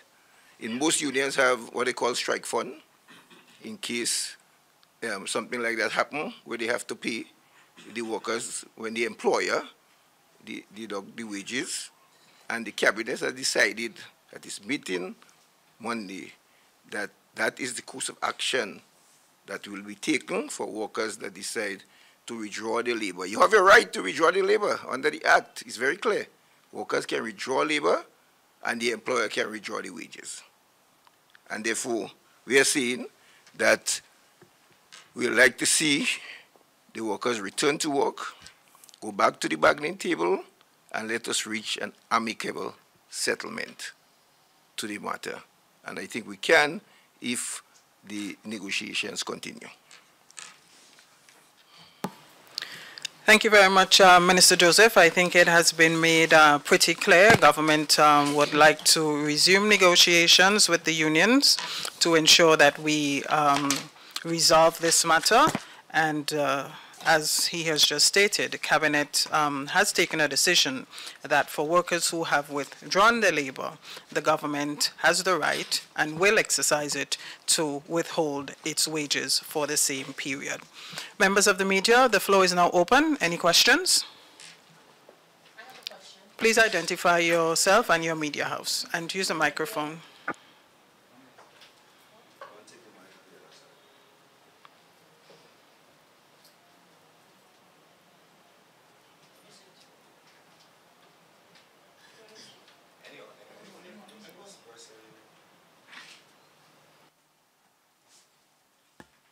Okay, so my name is Rina P. and I'm from MTV. The question, yesterday meeting, or we were advised at a meeting between the union and members of the government occurred. Now, after that meeting, public workers announced their members to pull back or to collaborate with the other unions. What happened that led to that escalation between the government and the unions?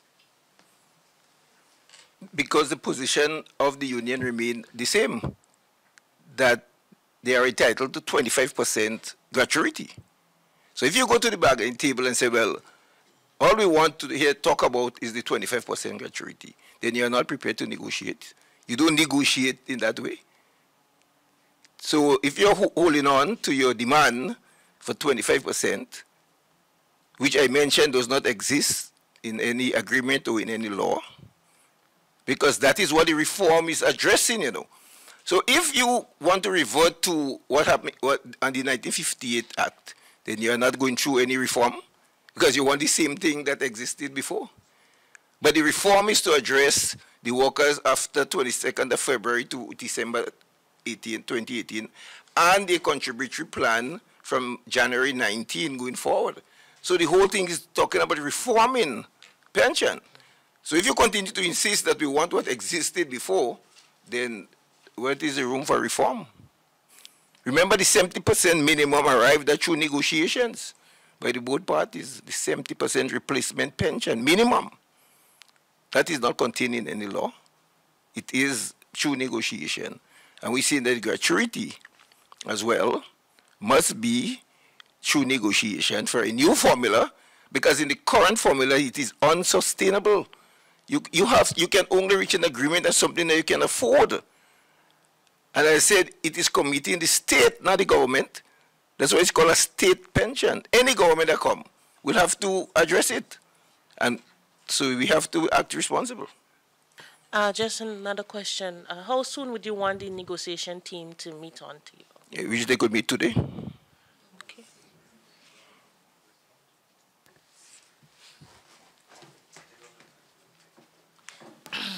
Good morning, Minister.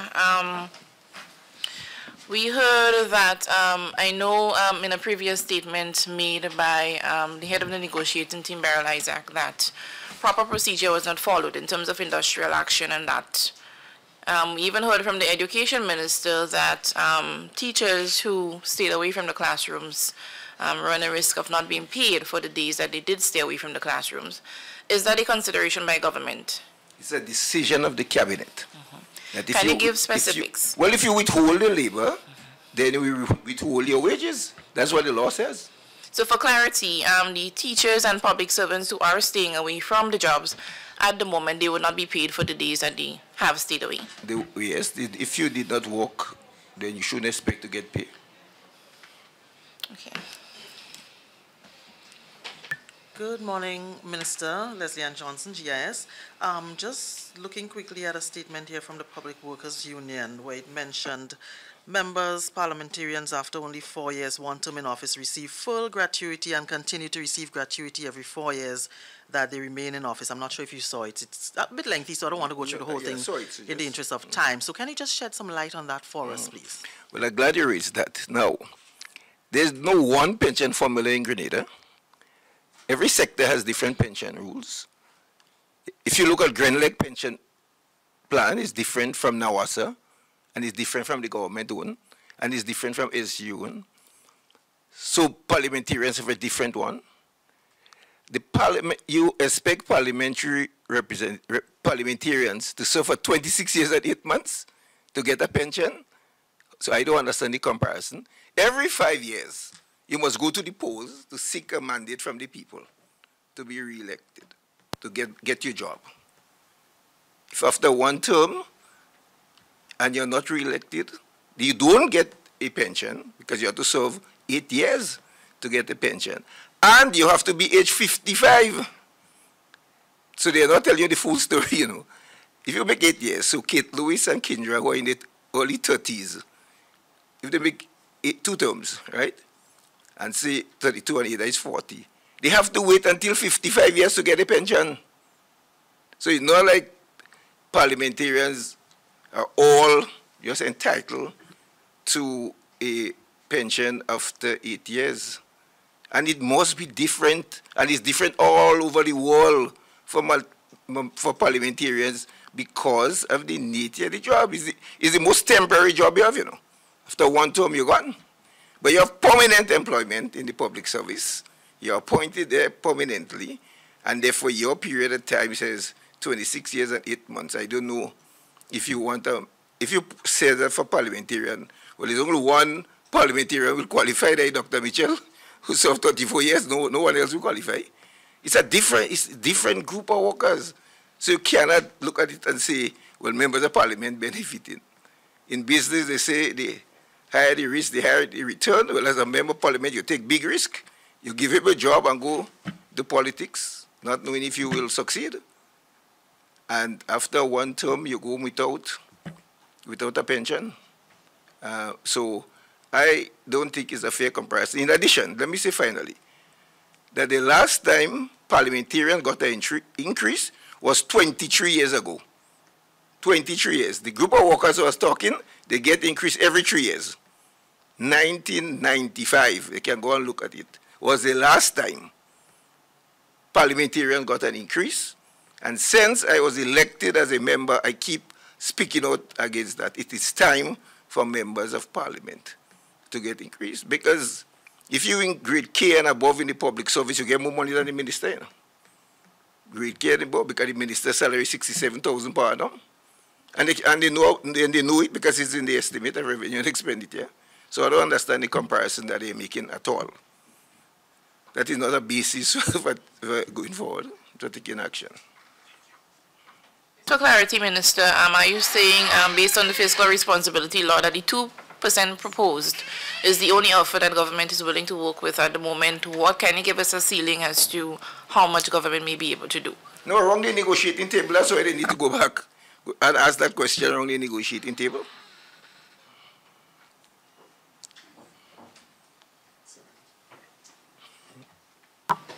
Do we have any further questions?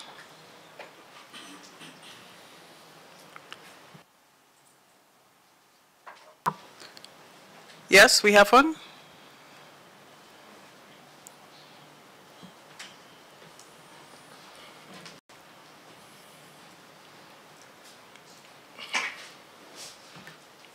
Minister, just to clarify, you said that 25% was not agreed upon on the MOU. Was there any agreement as to the amount? The government offered 2% as a gratuity.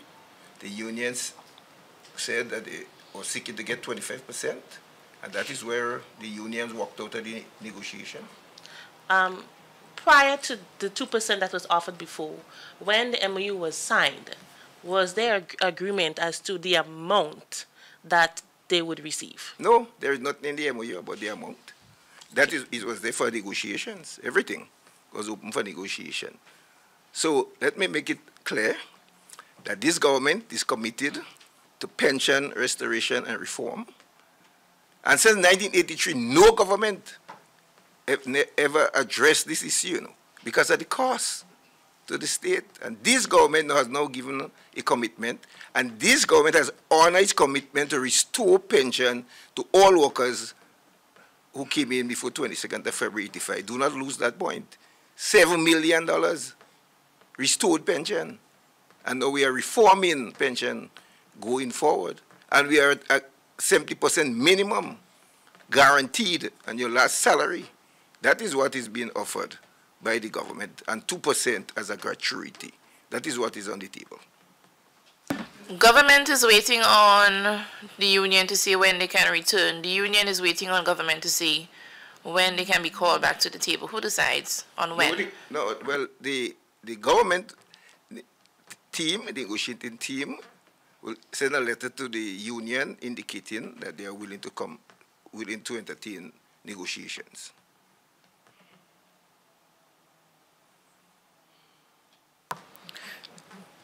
Minister, there doesn't seem to be any more questions, but I think it might be important for us to clarify the point about the 70%, how we will achieve that, because of that, a certain percentage is paid by NIS, and whatever does not meet the 70%, that is where government would top up. But that's in addition to what government is already contributing to NIS to begin with. Yes, well, I see why I didn't go into detail, because there seems to be general agreement on that. The union has... It didn't seem that that is an issue. That's why I spent so much time on the gratuity. Yeah. So NIS, after 500 contribution, you're entitled to 30%. So if you make 500 contribution, you can get 30%.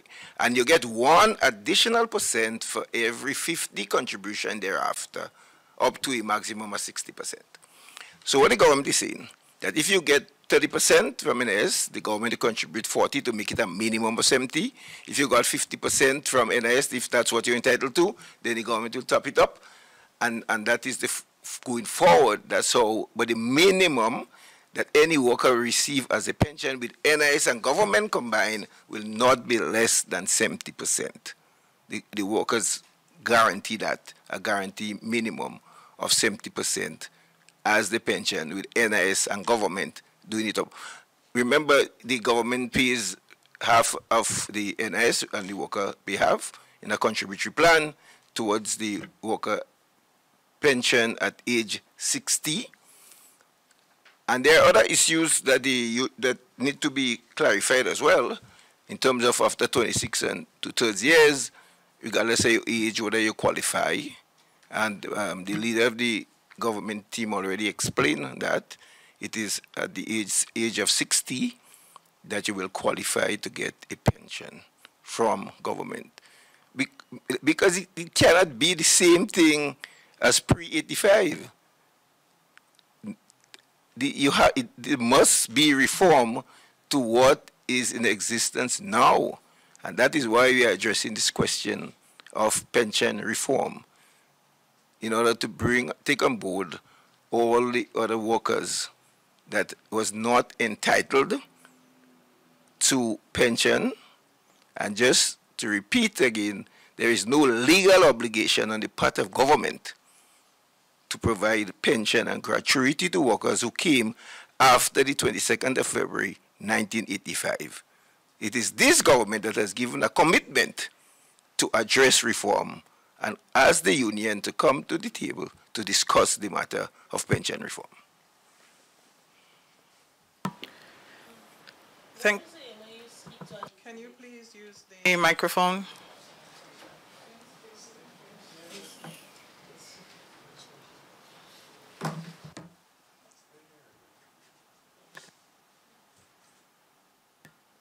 What does the MOU speak to as it relates to remuneration for these workers? Well, not remuneration, I mean the pension, because remember, it's pension, reform, and restoration. So the MOU sets the broad guidelines for the negotiation. That is what it speaks to. Just like in the Constitution, speaks to a pension as a right. There is no formula in the, if you read the pension, there is no pension formula there. No. When you join the service, whatever law is in existence to deal with pension, that is what you benefit from. Whatever law is there. So if when you join after 85, the law there that says NIS pension, that is what you get. If when you join, it says government and NIS, then that is what you get. All it says in the Constitution is that you have a right to a pension, but you would not see a formula there. That is negotiated between the unions and the employer. As I said, we had brought it over from 33 and 30 years to 26 and 2/3 when I was in the union. So these things are negotiated separately. The Constitution recognizes any law that is in existence at the time. Minister, just for clarity, I know you spoke about the gratuity payment and the impact in terms of the economic impact it can have in relation to the fiscal responsibility law, but if we think about it realistically, we would not have 10, 15, 20 persons retiring at the same time per year.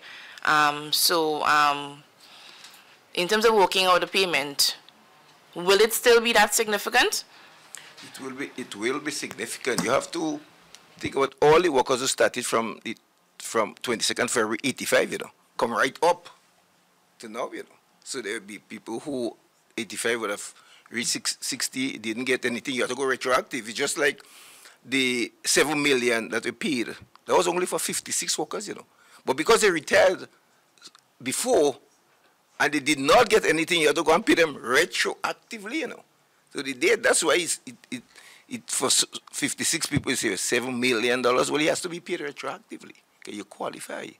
So it cannot be the same formula. Minister, can you just clarify for me? There was a call by the NDC senators for a repeal and replacement of the Fiscal Responsibility Act. Can you speak to that? There will be a call. The Fiscal Responsibility Act is there to ensure fiscal discipline, you know. You know what, they set the targets there. What is salary and wage base should be 9% of GDP. Public expenditure rule, no more than 2% in the previous. That has led to great success and stability in this country, you know. That has led the economy to have a surplus of 5% on the recurrent side. So sometimes when you use the word surplus, you think, well, you have a lot of money. What's about the capital side? The budget has two sides, you know. The recurrent side, that is the money you spend every month. You keep recurring. The capital side, and you need a lot of money for capital because you do not want to take loans. So the more money you could save on the recurrent side is the more you will have for the capital side. So when I call for the repeal of it, I don't know what you're going to achieve by that, because that is what brought us to where we are today. And that is what caused Grenada to be getting all this praise for having the discipline. Because what it does is discipline the government, you know, in its spending, to limit how much you can spend, so that give the economy a chance to grow and allow the government the space it needs to spend in other areas. So I don't understand the call for repealing it. What is hoped to achieve? Okay, if you repeal it, so you say, okay, repeal it, pay the 25%, so you have no constraint now. Pay the additional 21 million. You know what that will lead to? You have to start borrowing money again for everything. The debt start going back up, which you got right down from 108% to 63%. And what the IMF and World Bank will say, well, you are very irresponsible, so we cannot give you any money. The millions of dollars that we've been promised, we will not get it. And do you want us to go back to the state where we have to borrow money again and bring back up the debt again and then go through a next structural adjustment program? That doesn't make no sense. It will be irresponsible, and we have to start borrowing money to pay salaries when you increase it, the wage bill. So we are on the right track. We are seeing the gains that we are making, and we cannot turn back now. That is as simple as it is. Minister Joseph, you formerly served as Minister of Economic Development. Can you honestly say that the 2% being proposed, taking into consideration the incomes and expenditure, given the state of the economy, the cost of living, can you honestly say that the 2% is workable and is a fair payment for public officers and teachers? No, well, you see, when 2% is not an increase in salary, you know. The 2% is a gratuity payment, which is a one-off. So it's not like if given the cost of living, that has nothing to do with it.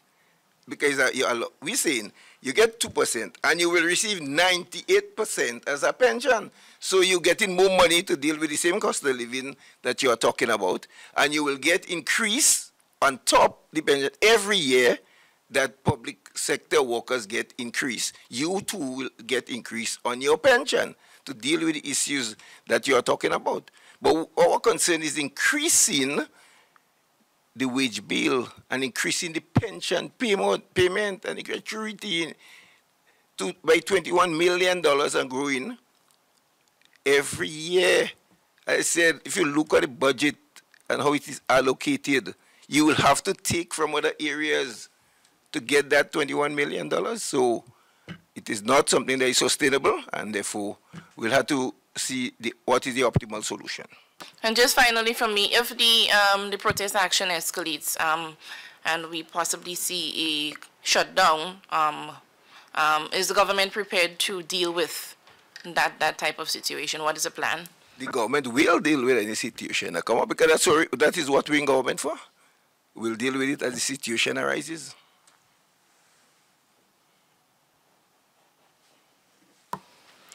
I take it there are no further questions. Okay, ladies and gentlemen of the media and those who tuned in via television and also live stream on Facebook, thank you again for joining us. This brings us to the end of this week's post-cabinet briefing.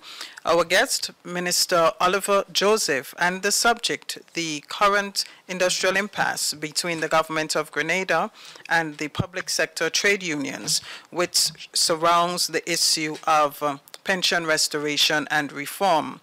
Some of the key takeaways from this morning are that the government is prepared to return to the negotiating table. It has asked that the unions come back. This appeal has been made on several occasions, most recently here this morning by the minister. Also, the government has stated that it simply cannot afford a 25% increase. There is no agreement to that. The government's offer is 2%. The unions are demanding 25%. If the government accedes to this demand, it will have severe repercussions for other sectors of the economy. So that's just a couple of the key takeaways from the discussion this morning. Thank you again for joining us, and we'll see you again next week